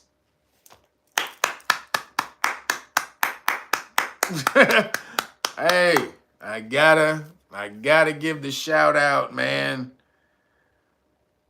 Man, this social media is ruining these kids. That's what's making all of them Decepticons. That's why the Rainbow Mafia has increased their soldiers, exponentially over the last 2 years. They went from like 2% of the population to 25% of the population in 4 years. That's like the last 4 years. So Ron DeSantis is like, you can only have a social media account with your parents' permission. And then social media companies have to delete all social media accounts for clients or people profiles under 14 and under. Man, that's what I'm talking about, damn it. That's what I'm talking about. We got to get these children back. Send them outside. Tell them to go play something. Go outside and play, god damn it. Shit, get your ass out of the house. Off this social media. So, and then it said, any social media company in violation of the law can be sued on behalf of the child, or would be sued on behalf of the child for anywhere from up to $10,000 up to $50,000. They're going to be sued. They can be sued from anywhere from $10,000 to $50,000 if a social media company keeps the child's profile on. So, parents in Florida, baby, if your child is 14 or under and you didn't authorize the damn social media account and they didn't delete it, because the company has a due diligence, they have to delete it. They're supposed to go through everybody's account because you're supposed to know everybody's age.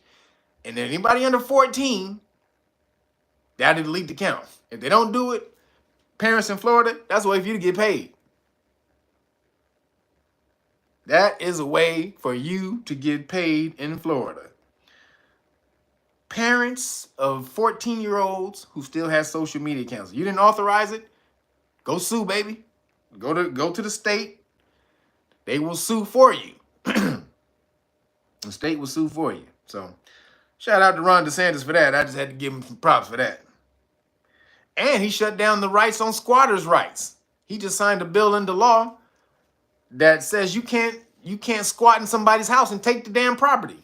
Hey, nigga, Ron DeSantis out there mashing. I might have to come to Florida, goddamn. So shout out to him for that one too. So moving along.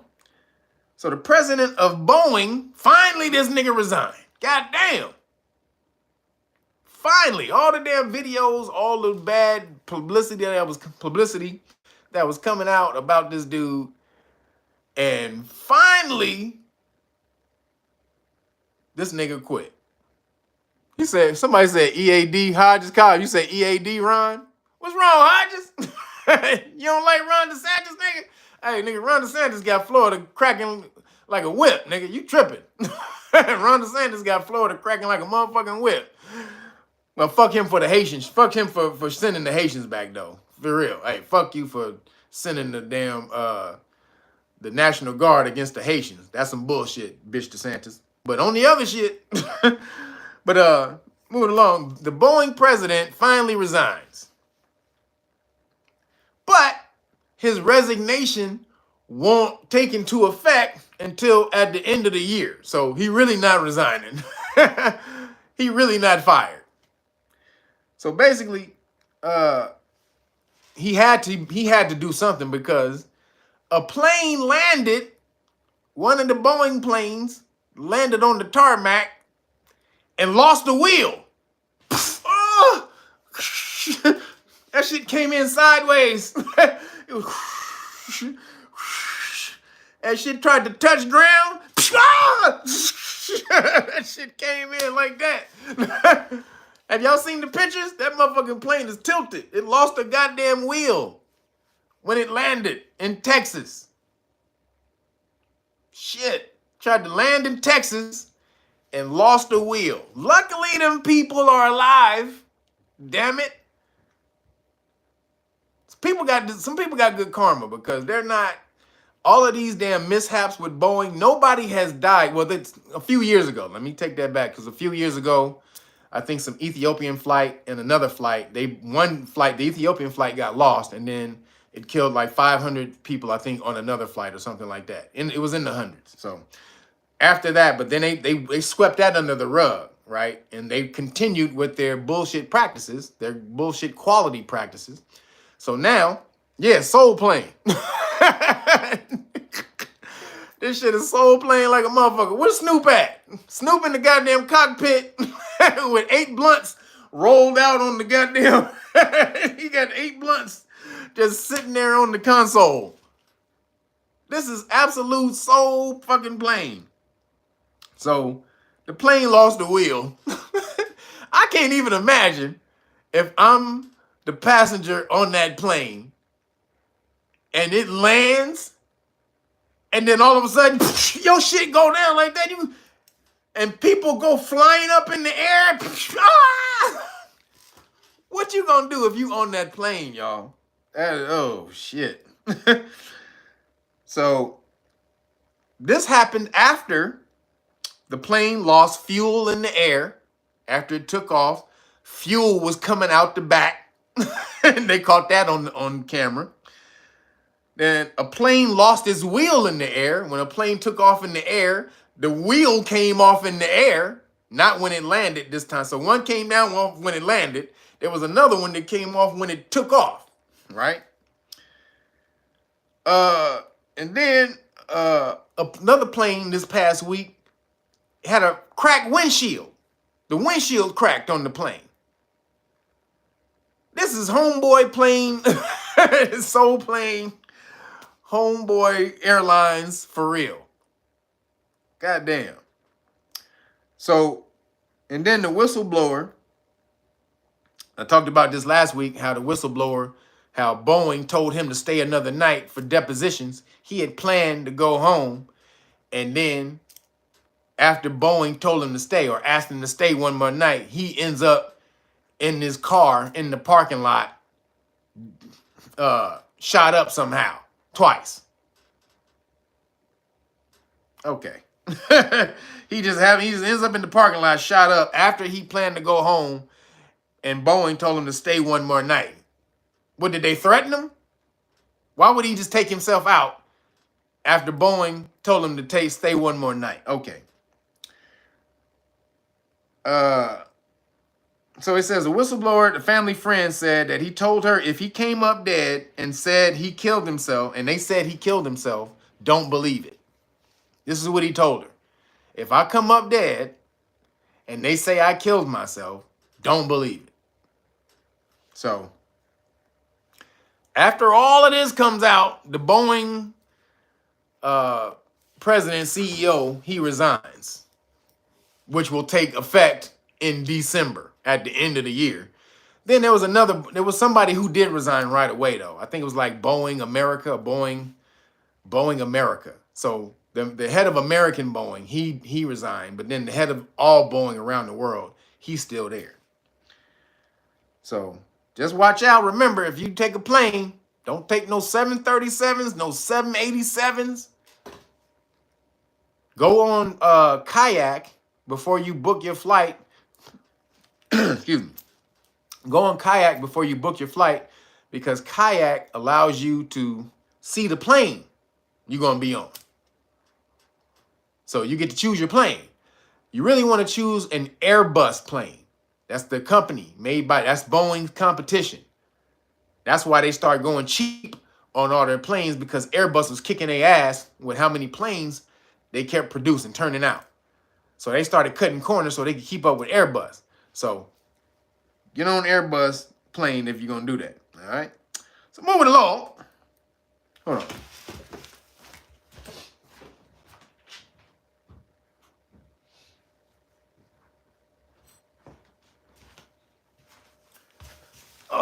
So moving along. There was a poll, excuse me, that showed that the number one topic for Americans this election cycle is immigrants, illegal immigrants. Number one. And so this is what they said. So, because this is what they were talking about in the news, why people are having such a thing against it, because they're going to be taking they're coming over here to take all the jobs that Americans don't want to do, right? So that's restaurant jobs, fast food jobs, sanitation jobs. A lot of people, they bougie in America now, and that's beneath you to pick up trash, to sweep up after people, all of that type of stuff. It's beneath me. You are beneath me. What is what did homeboy tell him in Coming to America? When homeboy said something about his daughter, and he said his wife told him to apologize. She said, Joffrey, apologize now. I will not. This man is beneath me, and so is his daughter. Shout out to James L. Jones. He said, this man is beneath me, and so is his daughter. And that nigga said, this is America, Jack. That's when James Amos said, nigga, I don't give a fuck where you from, nigga. This is America, Jack. I'll beat your ass. So, but you Americans don't want to take the menial jobs. You don't want to take the menial jobs. So the white people, the upper class people, they got to import work because y'all don't want to do it. You niggas too busy trying to be podcasters and YouTubers. That's the number one job. Did y'all know that's the number one job now for Generation Z when they ask them what they want to be? It's a YouTuber. YouTuber, number one job. Motherfucking they want to be a YouTuber, right? So nobody want to do any real work. They just want to sit on, everybody want to be famous. That's really what this is. This is why there's no more superstars in the world today, because people were like, nigga, I'm the star, bitch. Fuck out of here, nigga. I don't give a fuck about no Tom Cruise, nigga. Fuck Eddie Murphy, nigga. Give a fuck about no nigga. I'm funnier than that, nigga. So people are becoming their own entertainment, and starting to have their own audiences. So when that starts to happen, and the audience and the person that's on here is more real and easier to connect with than superstars who are at a distance, and they just, they're portraying a role that's not real, and you don't see any of them real. They're, the real self of that person. And when you finally do, that person is awkward and don't know how to interact with with society and weirdos and shit, which is why they're actors. So social media is taking over, the social media personalities is taking over what used to be put out to you as the star. See, that was the program. We're going to tell you who to aspire to be. Don't you want to be like James Earl Jones? Don't you want to be like Tom Cruise, Brad Pitt? Don't you want to be like Denzel, Robert Downey Jr., Captain America? Like, nah, nigga, flip on Real Noggins real quick. That nigga crazy. That nigga Real Noggins, he crazy as shit. And that's all I am, is crazy. I'm not trying to entertain y'all. Just so we're clear. I'm not doing this for entertainment. I just am crazy. I like to laugh. And this is how the universe sends me the information. And this is how I send it to you. So they're coming to take your jobs. So there was a city hall meeting. The citizens of Chicago, they went off on the mayor and a city council meeting. I mean, one after the other. He just had to take the beating. He was just sitting up there, and every citizen that came to the podium called him a bitch ass nigga. Like, you bitch. And even the immigrants, you bitch ass nigga. You the bitch ass nigga. Excuse me. Bitch ass black man. Bitch ass African American. They were calling him all kind of bitch asses. Like, nigga, how the hell you gonna let Americans? This is the illegal immigrants. They got to the podium and said, how are you gonna let immigrants come in? And basically they said, I had to come in, I had to get vaccinated, I had to take a test, I had to go to school, I had to make sure that I understood American values, I had to do this, I had to do all of these things in order to get into America, to be an American. And they said all I had to do was just go to the border and I get $10,000. They was like, this is bullshit. So the legal immigrants are pissed. Yo, it is half of you in here with your shoes on. Take your goddamn shoes off. Lazy ass niggas, just hit the like button. How hard is it to do this? Huh? God damn it, hit the damn like button. Oh, ungrateful ear hustling ass niggas. Stop ear hustling. Pay something back and hit the like button. So that everybody got up there smashed on them, saying, talking about how the homeless people, they don't get anything in their shelters. There's mold and piss and rats and roaches and everything in these homeless shelters. But you're putting up illegal immigrants in 5-star hotels. They get room service. This is crazy. But what you don't understand, I've been trying to tell you, you are being replaced. You are a dying stock. Why? Because you're not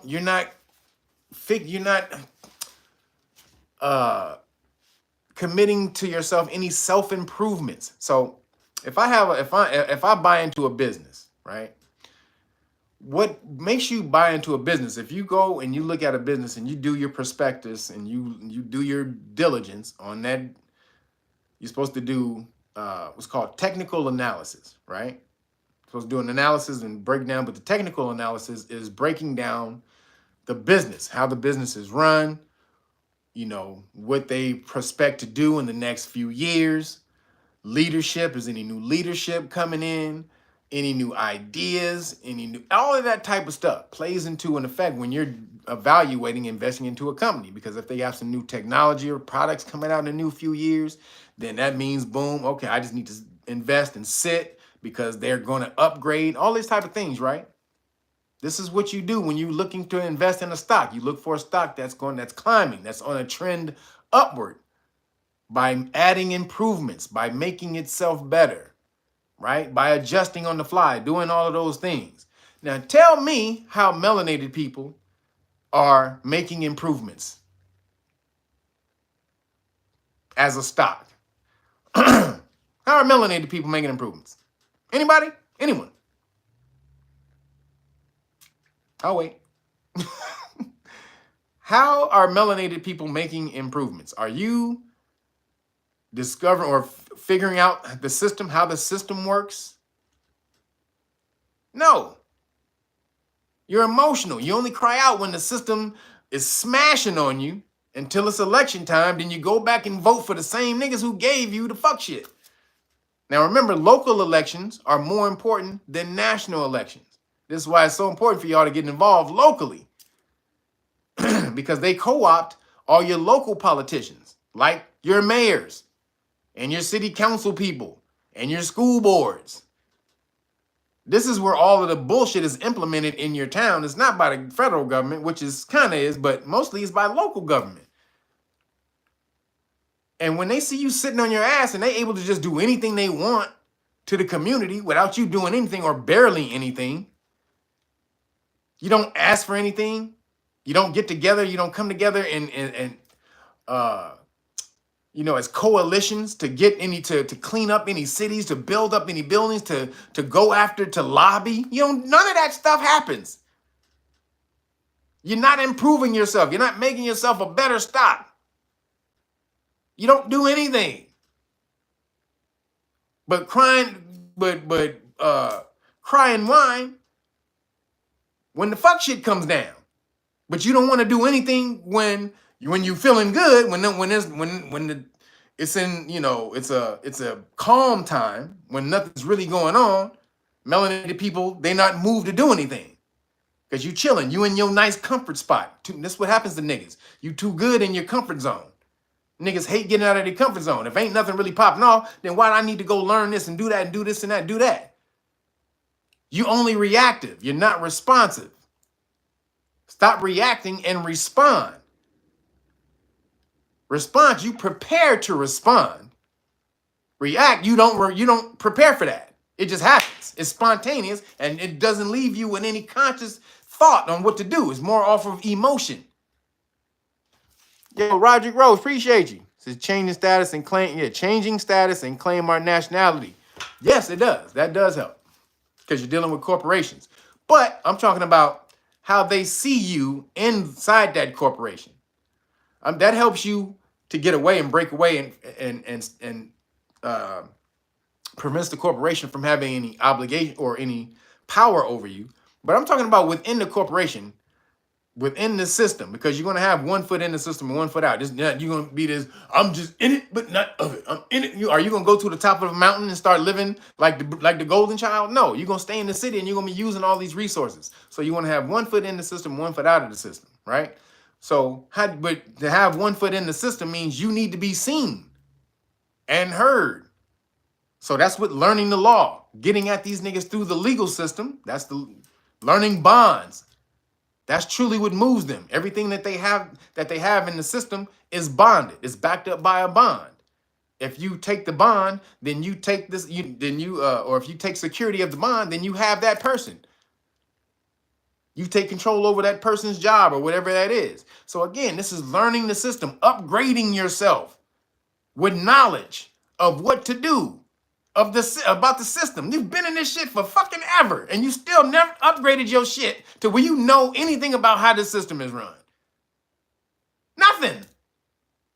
That's why Caucasians like Brad Johnson and what's his name, and Greg Adams and Letitia James and all of these Caucasians that are in charge. That's why they control everything right now, because the real niggas out here don't want to go out there and learn any goddamn thing. So all the Caucasians who want to be in the system and be corrupted and gargle government balls, they're happy to go and abide by the system and keep you on the lower level. Those are the gatekeepers. They keep you here so they can be up here.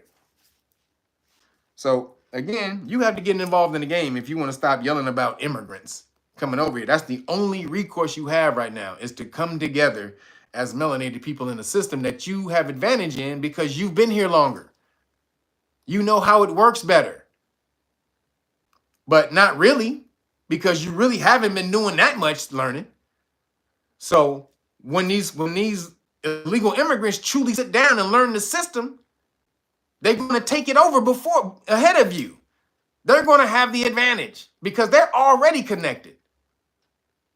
They're already unified. You have to get to both things. They already got one of the things. They just don't have the knowledge of the system yet. You got to get to 2 things. You got to get unity under control, and you got to learn the fucking system. So you behind the 8 ball right now. So stop whining about illegals and figure out how you're going to create systems for melanated people. Right now, if they want to separate us and do all that, okay, you want to bring in illegal immigrants and have illegal immigrants against niggas and all this and that type of shit, okay, we can cool. Melanated people, you got to come together right now. Because before they supplant you with these illegal immigrants. Or figure out a way to incorporate the legal immigrants. Teach them some English. Teach them niggas how to come in and you build a system with them. Figure out a way to make some money with the illegal immigrants. But don't let what the plan that they have is letting the illegal immigrants supplant you. Don't let that happen. Figure it out. You got to come together with your American melanated people, or do that and come together with these illegal immigrants and build something that they can't fuck with. That's how that has to work. So again, we got to do that. We've done it before. The Black Panthers did it. They fed children across the country from coast to coast every day. Yo, Project Rose, thank you, brother. This is having our community like Chinatown. Yep. Yep. Chinatown. Let it be known, y'all not out here. Beverly Hills is all Jewish. 70% Jewish. Beverly Hills, 70% Khazars.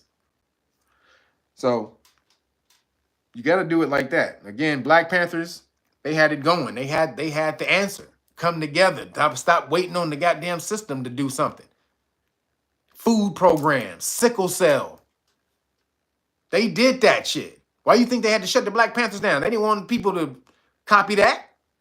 They were like, fuck this, nigga. We need people relying on us. If people start seeing that you can do shit without the government, fuck. We fucked. So that's what happened with that. So again, got to get in the community. And again, stop gargling government balls. Stop gargling the government ball sack. Get together with yourselves, American melanated people, or also link up with some of these illegal immigrants because they come over here, they just want a way to survive. They don't really want to be no burden either. It's not really their fault. They're told to come over here. So we shouldn't really vilify them because they're being told by organizations that come to America, when you get there, we're going to take care of you. So if any of you was told that, you would come too. Anybody would. So we can't fault them for that. So what I'm saying is you got to find a new way. They're trying to destroy the system and make a new system where you make the new system first before they're able to make it. You create a system where you link up with each other, with the damn illegal immigrants, yourselves and the illegal immigrants. And then they can't fuck with that when they try to come in and say and try to separate you and say, aren't you mad at the illegals for taking your jobs? Aren't you mad at them for taking your resources? Nah, nigga, me and the illegals, we done hooked up. We done built this goddamn business over here. We done built this thing over here. We done cleaned this place up over here. We done done all of this. So figure that out, man. Moving along, in rainbow news, Planet Fitness, they doubling down, y'all, on the transformers in the bathroom. They doubling down, tripling down, to the point where they're assigning a bathroom aide for the transformer so that he doesn't feel uncomfortable in there and he can go in there and they won't bug him. You welcome, Faith Ford. But they care more about the transformer, the Decepticon, than they do their other majority of their paying customers. They want to be seen as this, what is this? What does they call that? Self-righteous or virtue signaling. That's what they call it. They want to be seen as virtue signaling. We're the good guys. We're inclusive. Again, inclusion is not good in every goddamn thing. It just isn't. That's how you distinguish things from the other. That's why a chair is distinguished from a car because it doesn't include all of the things that a car would include. It doesn't have wheels. It doesn't have an engine. It doesn't have bucket seats. It doesn't have a thing that a car would have so that you can confuse it with a car. It's this thing because it's this. A car is a car because it's that. Distinguishing things is not a bad thing. You can't have inclusion in everything. Can I include a turd in my spaghetti recipe? Inclusion. Just slice off a piece of turd and drop it. Bloop. It's gonna spice it up real nice. No, you can't add shit to your damn spaghetti because it's gonna ruin it.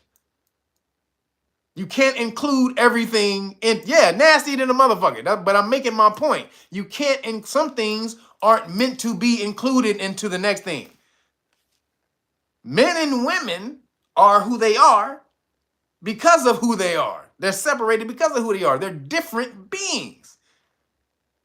And one shouldn't be included into the other. They should have their spaces so that they can be who they are in essence and not have it co-opted by the other.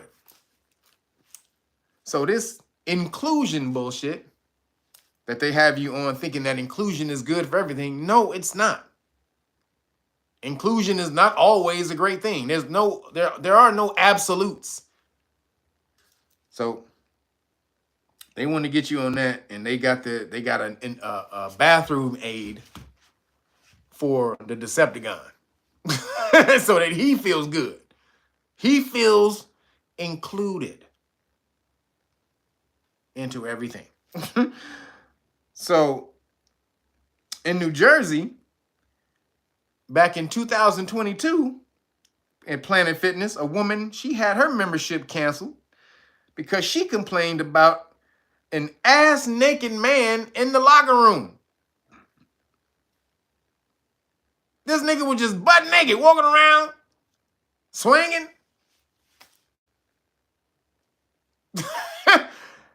Just not, and all he had to say was he identified as a woman. That's it. And now let me tell you, this was a brother too. The dude who did it, it was a brother. So it's not just all Caucasian people. This was a brother who did this. He went in there, but this let me know that he was a brother because he went in there ass naked, said, I'm a woman, and that's how he was able to get free. But that nigga was a pedophile. He was not a pedophile, but he was a pervert. They arrested that nigga. So it goes to show you that they will use this as a tactic. Oh, all I gotta say is I identify as a woman, and I can walk in there and show my and they said he was walking around the locker room harder than the motherfucker.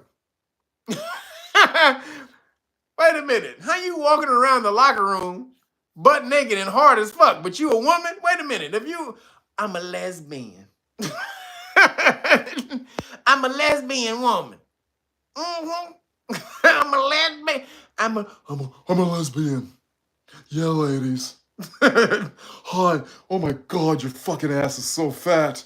Oh God. Yeah, I'm a woman. But I still will fuck the shit out of you. No, you can't. No, this nigga got away with highway. He got away with highway murder, which lets you know he was on some bullshit. He knew what he was doing. This nigga walking around the women's locker room, dick rock hard, looking at asses and titties and ass all day. Like, God damn. Oh shit. Oh shit. God damn. Where my glasses at? God damn. This nigga was looking at fat booties all day long, but I'm a lady. How Sinead, they say, I'm a lady. Shout out to Martin. But Sinead was hilarious. But god damn. And then another man is caught going into the women's locker room in Downingtown, Pennsylvania, Planet Fitness. So Planet Fitness, you got a problem, nigga. You better correct some shit, or everybody, if you still with Planet Fitness, y'all need to, we talked about this last week. Get the fuck out of Planet Fitness. They're doubling and tripling down on the bullshit, y'all. They don't care. Like, what the fuck? So, a bathroom attendant, they're going to have a concierge, a Decepticon concierge in the bathroom. Right this way. Right this way. Stop looking at her, everyone. Stop looking at her. Like, if you don't get this big burly motherfucker out of this goddamn locker room, bitch. Get the fuck. So, no shout out to Planet Fitness. They're full of shit. So, moving along. And nigga news. I know you heard P. Diddy. We're just going to touch on this real quick. They done got your boy P. Diddy finally. They finally caught him.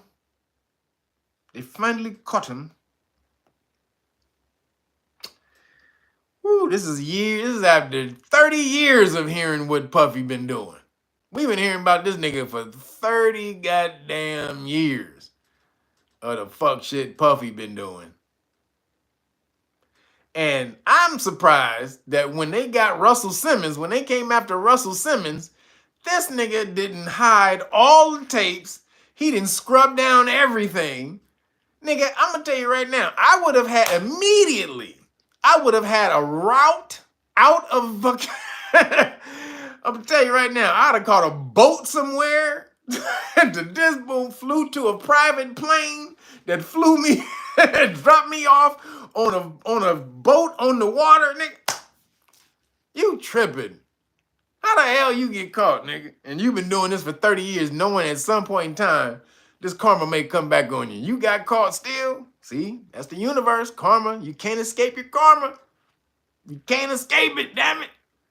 So many stories about the bullshit, what he did to Christopher Williams, how he made Christopher Williams do some bullshit. I know you heard that story. So, goddamn, Puffy, you been caught. They said his private jet landed in Cape Verde, but he wasn't on it. So, what landed in Cape Verde, everybody? Because you know Cape Verde, where did he go? I think it was Antigua, where he was at. So, no extradition treaty. So he flew, his plane flew over there and landed, but he wasn't on it. What was on it, Puffy?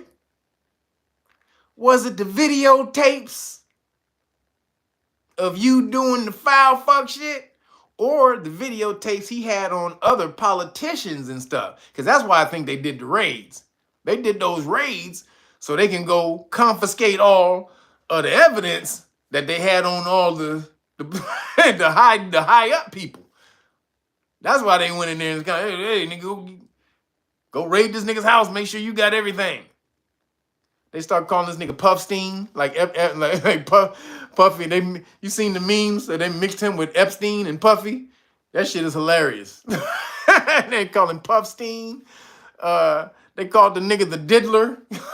They put him in the Riddler outfit, and they called that nigga the Diddler.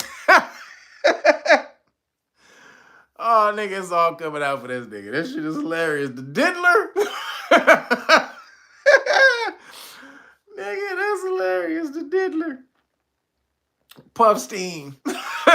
Puffstein and the Diddler are the best ones. The Diddler. I hope y'all seen that one. The Diddler is funny. So, they got your ass, Puffy. Ain't no hiding, bitch. Ain't no hiding. They arrested his drug mule, basically his fixer. They got his fixer, some Caucasian, some 20-something-year-old Caucasian cat.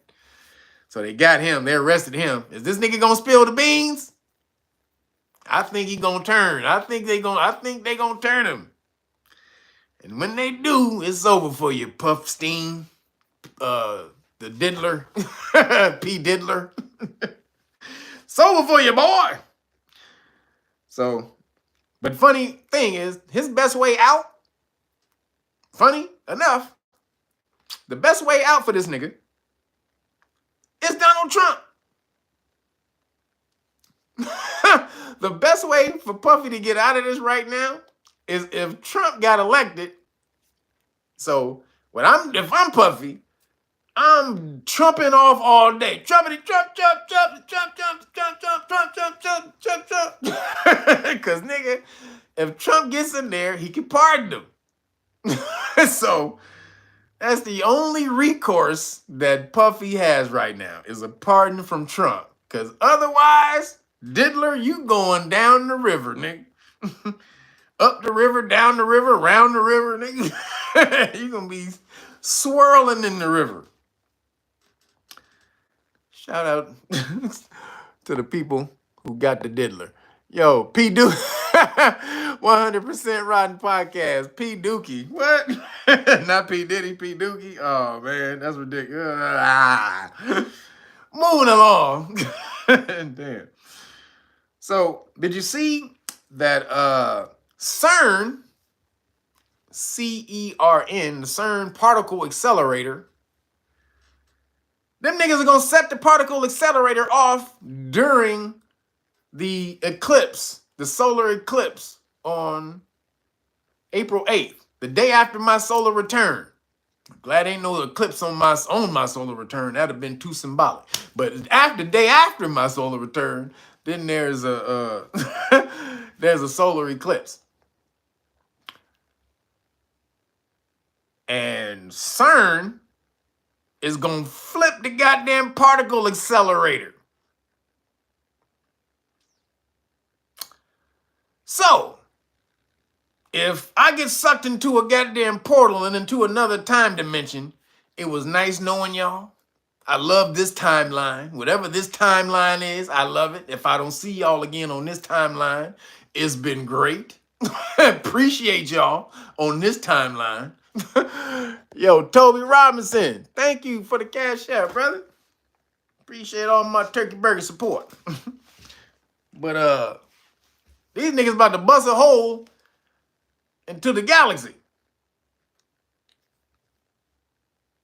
So, if we don't see each other again, y'all, if a black hole opens up in your goddamn living room, shit, solar eclipse, same time, they about to flip the switch. He says CERN is no power against Yah. Yah is only science. You know, God is all, it's all science, everybody, just so y'all know. it's all science.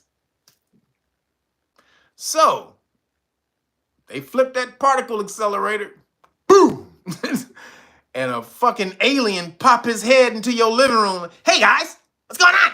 What are you doing around here? What the fuck?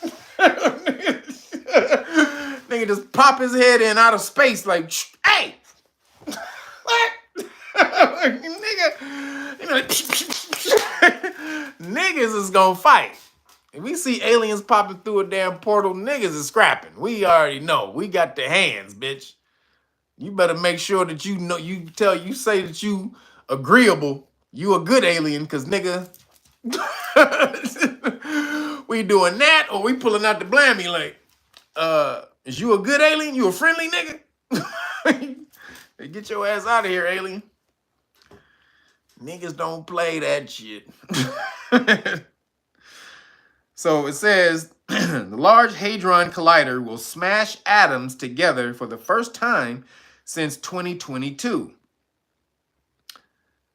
So it says CERN to test world's most powerful particle accelerator during April's solar eclipse to search for invisible matter that secretly powers our universe. That's why they're saying they're doing it. The search for invisible matter that secretly powers our universe. Huh, everybody? What is that? Invisible matter that secretly powers our universe. What are they looking for? Anybody? Anyone? Bueller? Anyone? Dark matter. Dark matter. That's the matter that's supposedly throughout the universe, the invisible matter throughout the universe that's powering the universe. Now, really, it's dark energy and then dark matter. Dark energy is 75% of the universe. Dark matter is like 20%. And then regular matter that we see is like 5% of the universe. So it says, the world's largest and most powerful particle accelerator is set to smash protons together on April 8th to search for invisible... Wait, no. Hold on. To search for... Hold on. It says dark matter. Search for invisible particles secretly powering the universe. The experiment hopes to discover subatomic particles that exist inside atoms. Subatomic particles that exist inside of atoms. The team has stated that the LHC, the particle accelerator thing, after a 2-year hibernation with hopes of unveiling more mysterious, specifically dark matter. They're looking for dark matter, y'all. And it was dark matter, baby. They're looking for dark matter. And again, I told you guys, in here, the great book of Melanin Research, which all of you should have, you should be supporting, getting this damn book. Otherwise, I can't be sitting here talking to y'all. I got to go find another way to make some money. But y'all go out, y'all support, and get this right here. Inside of here, it talks about how dark matter, the dark matter they found that's in space, and the melanin that you have in your skin is the same thing. That's what it says in that book. They even have an African scientist next to a picture of space to explain how the dark matter in space is the same as melanin, just like the melanin in the African scientist's skin that they have next to this picture of space. So if you haven't ordered the Great Book of Melanin Research, better do it. And make sure you do this week. Remember, you get all 5 decks of cards. If you order the Great Book of Melanin Research, you get the whole Police Stop Law package. This is my solar return, my solar return sale, because I'm probably not gonna be doing another one next weekend. I'm gonna take next weekend off for my solar return because I need some rest.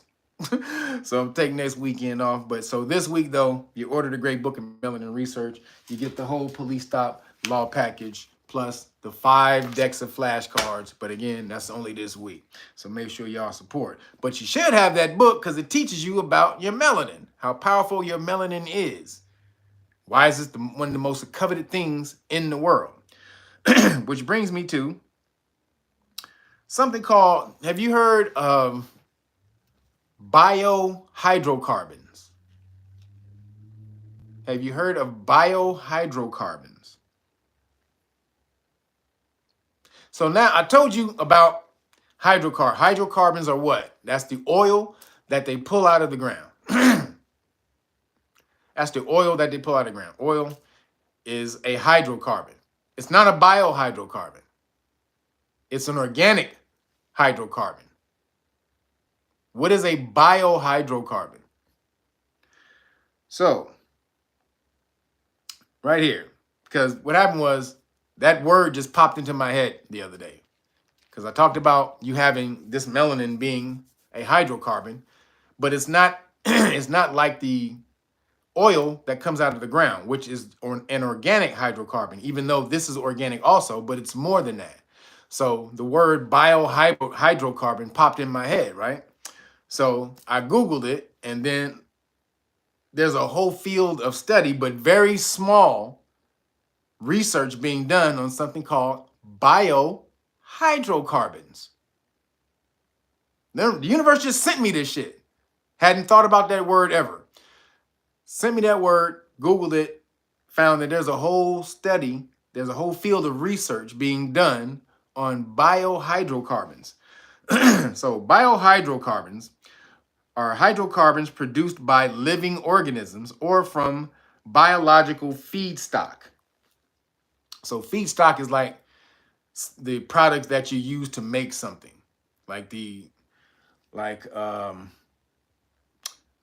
If I'm going to make a house, the feedstock for a house is wood. So that's what the material that you use to make something, right? So they offer a directly fungible substitute for fossil hydrocarbon fuels. Biohydrocarbons can be a substitute for fossil hydrocarbon fuels. In principle, biohydrocarbon fuel mixtures can be produced that exactly mimic petroleum derived from gasoline. Let me say that again. Biohydrocarbon fuel mixtures can be produced that exactly mimic petroleum-derived gasoline, diesel, and aviation fuel, such as kerosene type BDP jet, whatever that is, jet something something A27. Biohydrocarbons can be produced by chemically processing biological feedstocks, including cellulosic biomass, bio-oils, and sugars. Because you can make sugar into an explosive. Did y'all know that? Did y'all know you can make sugar? Sugar can be made into an explosive? But y'all didn't know that, did you? So, production may also occur through direct biosynthesis. What does that mean? By life creating it itself. Biohydrocarbon, meaning life hydrocarbon. Hydrocarbons that is alive, meaning that has a cellular system. That's all that means. Your melanin is a biohydrocarbon. It's called the melanocyte, a cell. The melanin cell is called the melanocyte. It's alive. That melanin, that hydrocarbon on top of your skin is alive and thinking. It's a biohydrocarbon. So it says production may also occur through biosynthesis, meaning created through life, by the creation of life, as recently characterized for alkanes in cyanobacteria, although this remains in the early stages of research. Biohydrocarbons have garnered increasing interest and funding in recent years, particularly because they are compatible with the existing infrastructure. And here it goes. And it says, the potential of ethanol and butanol as building blocks was preferred before. Today, they are mainly considered as biofuels.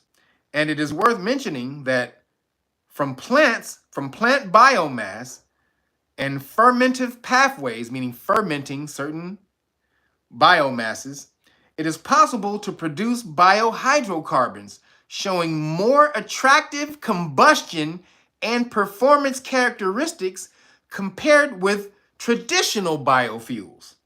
Additionally, due to its high similarity with fossil fuels, they do not generate competition in the current energy infrastructure. Then check this out. Compounds of 15 carbons are being explored as biological substitutes for jet fuel. What does all that mean? That means your melanin can power shit. Biohydrocarbons. They can extract your melanin and use it for jet fuel, nigga. Like I've been telling you, it's not a hypothetical. They're working on it. What do biohydrocarbons do? Where do they get their power? From photosynthesis. If I was to read into the article even more, if you type in biohydrocarbons in Google, the first article that comes up, what are biohydrocarbons, you're going to see that article. Read that, go in there because it has all the research that's being done on biohydrocarbons. And the very first thing, what a biohydrocarbon does, it gets its energy from the sun. Photosynthesis.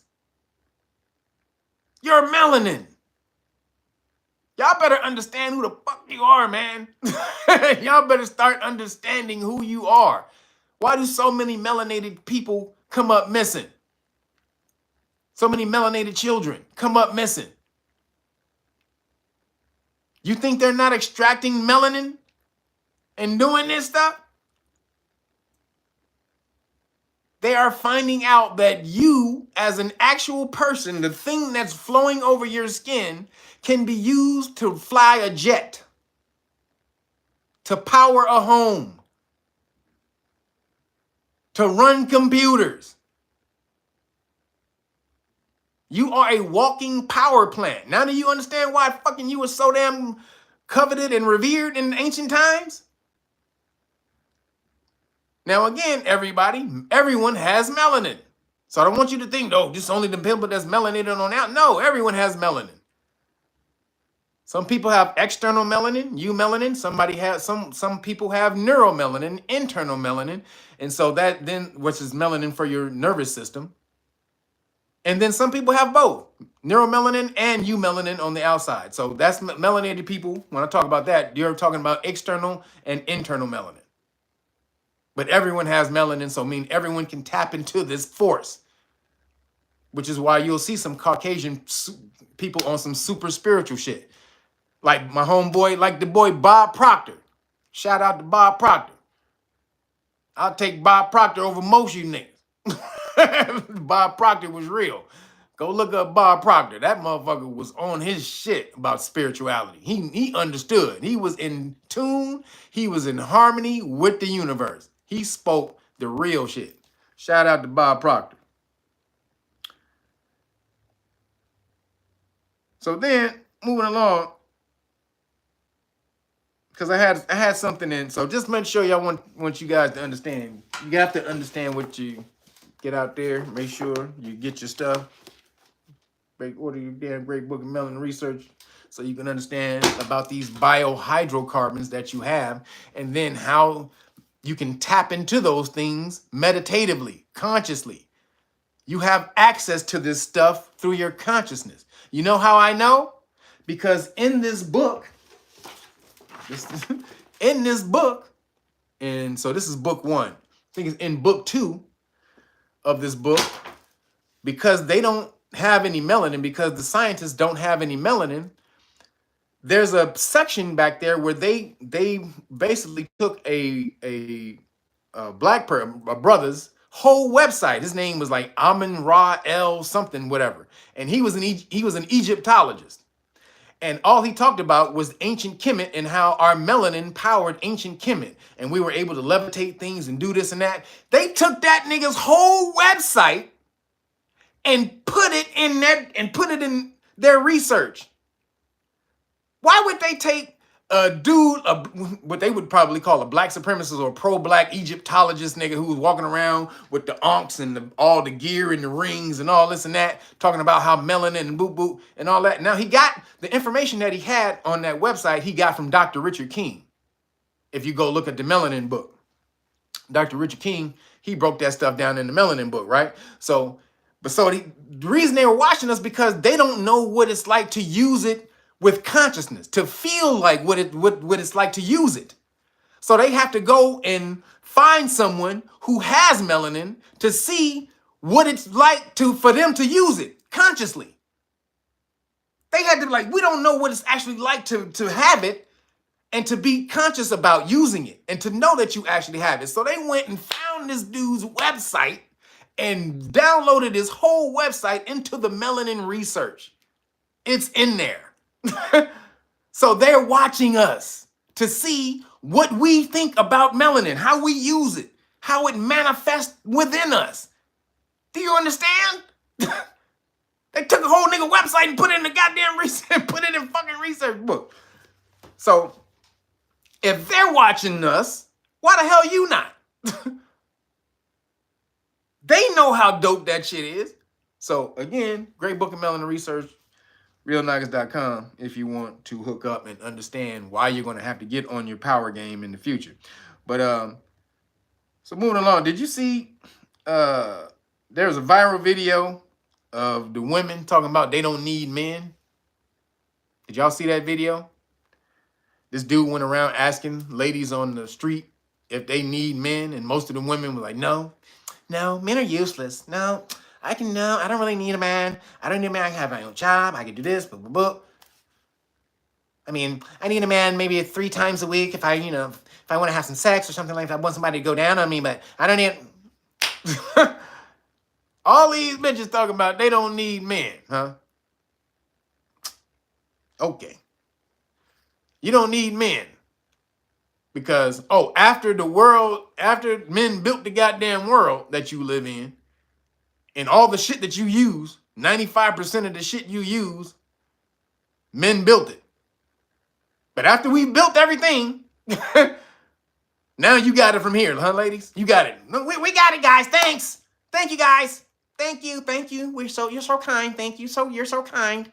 Thank you so much. Thank you. We have it from here. We're gonna take it over from here. Fuck out of here. What the hell is she talking about? You got it from here? No, you don't. Because look what's happening in New York when you take it over. And this is not all ladies. Just saying, but most ladies, you guys are very emotional and you run by emotion. So, ladies don't need men, right? Ladies don't need men. Nope. But then there's a story that came out simultaneously after these women say they don't need men about how there's a trend going around where women are getting punched in the face. Did you see that? I promise you ain't no dudes getting punched in the face. Basically, if you're a woman and you're walking around New York, don't walk around with your head down looking on your phone. Because first of all, you should be paying attention to your surroundings anyway. You're supposed to be aware. Be aware of self-aware and externally aware of your surroundings. You shouldn't just be walking down with your head around, just not knowing what the fuck is going on. Don't ever do that. So even if you are looking at it, you're supposed to have peripherally, you're supposed to be looking around here. One eye here, one eye around here. So women are getting punched in the face, knocked out cold. I mean, cold as shit. Now, bet those women need some men. Bet you those women need men. See, all of this, again, that's the separation. As long as they keep us separated, they can implement anything they want on us. Men against women, white against black, black against Asian, you know, white against Jews, everything. As long as they can keep us fighting and arguing and doing everything, all the bullshit, they can have total control and power. So they instigate, yeah, art of war. Absolutely. Absolutely. It's the art of war. Y'all better get into this shit and understand. They use this right now in the military. All militaries around the world still use these tactics right now, today. That's a fact. They will all tell you that. They all use that. So women not needing men is a trend that's about to get out of hand, and you're going to regret that, ladies who say that. Because when you tell the universe you don't need a man, the universe will give you those experiences and those life and that life where you say, oh, these things where usually a man might handle this. You're going to be put in those positions to handle that shit yourself. Trust me. Put yourself in a man's shoes. Trust me. You don't want to do that every day. Men have it hard as shit. You don't get it. Men have it hard as fuck. We always are looking at each other, trying to figure out how we can take each other out. How we going to updo each other. That's just on some regular life predatorial shit. We try to figure out who's the strongest amongst us all and who's the bitch and who's going to do it. It's a constant battle for life struggle with men. Dion Spivey, thank you, brother. Appreciate the cash app. And you women don't understand. We out here building the world. And you sit there, no, we got it from here. I don't see y'all out on no rig jobs in the cold ass Antarctic. Have you seen that? Them cats that's doing them boat jobs in the cold ass Antarctic. That's the most dangerous jobs in the world. I don't see no women on the goddamn sanitation trucks. The fact of the matter is, if men went on strike for one damn week, man, we should do that. We should, you know what? We should hashtag a strike day. We should have a man strike day. We hashtag a motherfucking strike day and we just have a strike for a week. We just do a strike for a whole week, y'all, where we don't do the man jobs. Seriously, where we don't do none of the man jobs. No husbands do no jobs around the crib. No men do no jobs in the fucking streets. No city jobs, no none of this shit. And let's see, god damn it, how long you women last without men. Talking this bullshit. You're already getting your ass knocked out on the street, so shut the fuck up before the universe give you more of that. So, them bitches is full of shit. So last thing I got, police stop law lessons. If you get arrested, can the police impound your car and search it? Because they do it. They may do it most of the time. You get arrested, you get pulled over. They supposed to pull you over for some type of traffic, whatever. Then they investigate further, which is called a pretextual stop. And then they find out you did something wrong, or they make up some shit. And then they get probable cause on you, and then they say, well, we're gonna arrest you, right? So they arrest you, and they put you in the car, and they get ready to take you. They get ready to take you to jail. Can they impound your car? Can they impound your car and then search it? So Naama says yes. Faith Ford says yes. He says they use my criminal history as probable cause.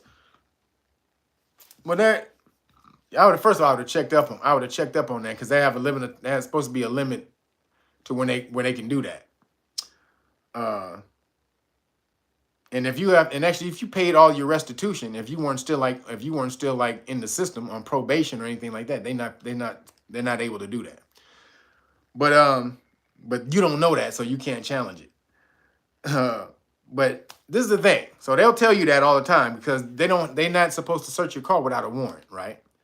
So then they'll arrest you, They'll use something like, oh, we smell marijuana in the car. Then they'll go search your car anyway or something like that. Or they'll just say, you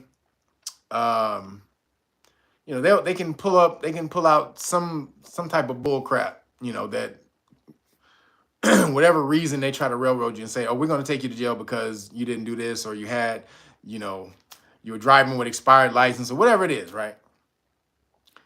The way, then they don't have the legal right to just impound your car, just so we're aware. The reason they can impound your car is because when they pull you over, you pull over to a spot, a non-parking area. Most of the time when they pull you over on the freeway. So you pull off on the side of the freeway, or you'll pull over as fast as you can and you'll pull off in a section where you're not able to park. If you do that, police can tow your car. That's why they can tow your car. And then when they tow your car, they can search it for something called an inventory search. They can do something called an inventory search on your car, right? Now, the way around that is when you get pulled over, make sure you pull into a place that's legally allowed for you to park. If you pull into a space that's legally allowed for you to park, police can't tow your car. There's no reason for them to tow your car. What's the reason? That's your property. The only reason they tow your car is because you illegally parked, right? So then also, if they do tow your car and then they search it and they say, well, it was an an inventory search, then each inventory search has to comply with department policy, inventory search policy. So they have a definite policy, or basically check by check way they're supposed to inventory search your car. So if you can get that list, that's public information. So if you get that list and they don't search your car that direct way, the exact way, you can sue them. Because they'll try to use that inventory search bullshit all the time. So there are ways always around this. There are always ways, there's always ways around how to get around the popo. But you have to know the law to do it. So again, if you ever get pulled over, pull over in an area that's legally allowed for you to park. Get out of the car and lock the door. Understand? Pull over to a place that's legally allowed for you to park. Get out of the car as fast as you can. Keep your windows rolled up. Get out of the car as fast as you can and lock the door. Because now they can't go in it. They can't go and unlock it without a warrant. They can't go unlock the door without a warrant. So these are the little small things that you don't know that police officers do know, which is why they get over on you. Again, which is why y'all need to go out and get your shit. Get your damn knowledge. Get this damn book. Tell you what to do when you get hemmed up in these traffic stops and Terry stops, or traffic stops on foot, like that. And then what to do, how to go after their police bond when they do try to railroad you and keep going and violate your constitutional rights. You go after their police insurance or their public official bond right here. But while you in the car, before all of that happens, you get this, you tell them, boom, you handle this. Say, I don't answer questions, officer. You give them this constitutional rights card, all of your rights, tell them all your rights and what'll happen when they violate them, and qualified card and notice, qualified immunity card and notice. This is what'll happen to them when they lose that qualified immunity because they violated your constitutional rights. So again, if you alert them to the fact that they're in danger of violating your constitutional rights and you get it on camera, and boom, they lose that qualified immunity. That's the way that goes. There's set systems on how they have to do these things. If you don't know the way they're supposed to proceed, they win. If we playing Monopoly and you don't know the rules of Monopoly, how easy is it for me to cheat your ass in Monopoly? When we handing out the bank at the beginning, I'm going to give you $100 less.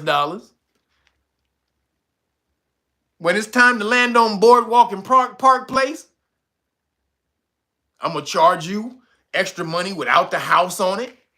Because you don't know, you're supposed to have the little house on Boardwalk and Park Place before you able to charge super change. But until you get that, you got to charge a little low rent. If y'all played Monopoly before, you know when you land on the property, you don't get to charge the big rent till you get to put your house up there.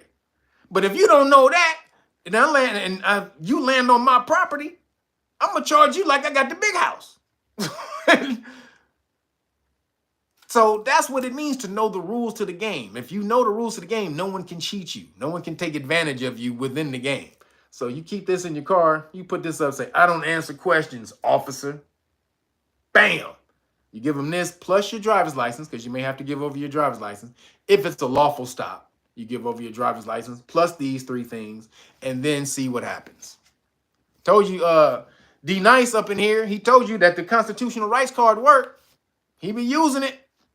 And then got him out of a couple of jams when he shouldn't have been. When he shouldn't have been.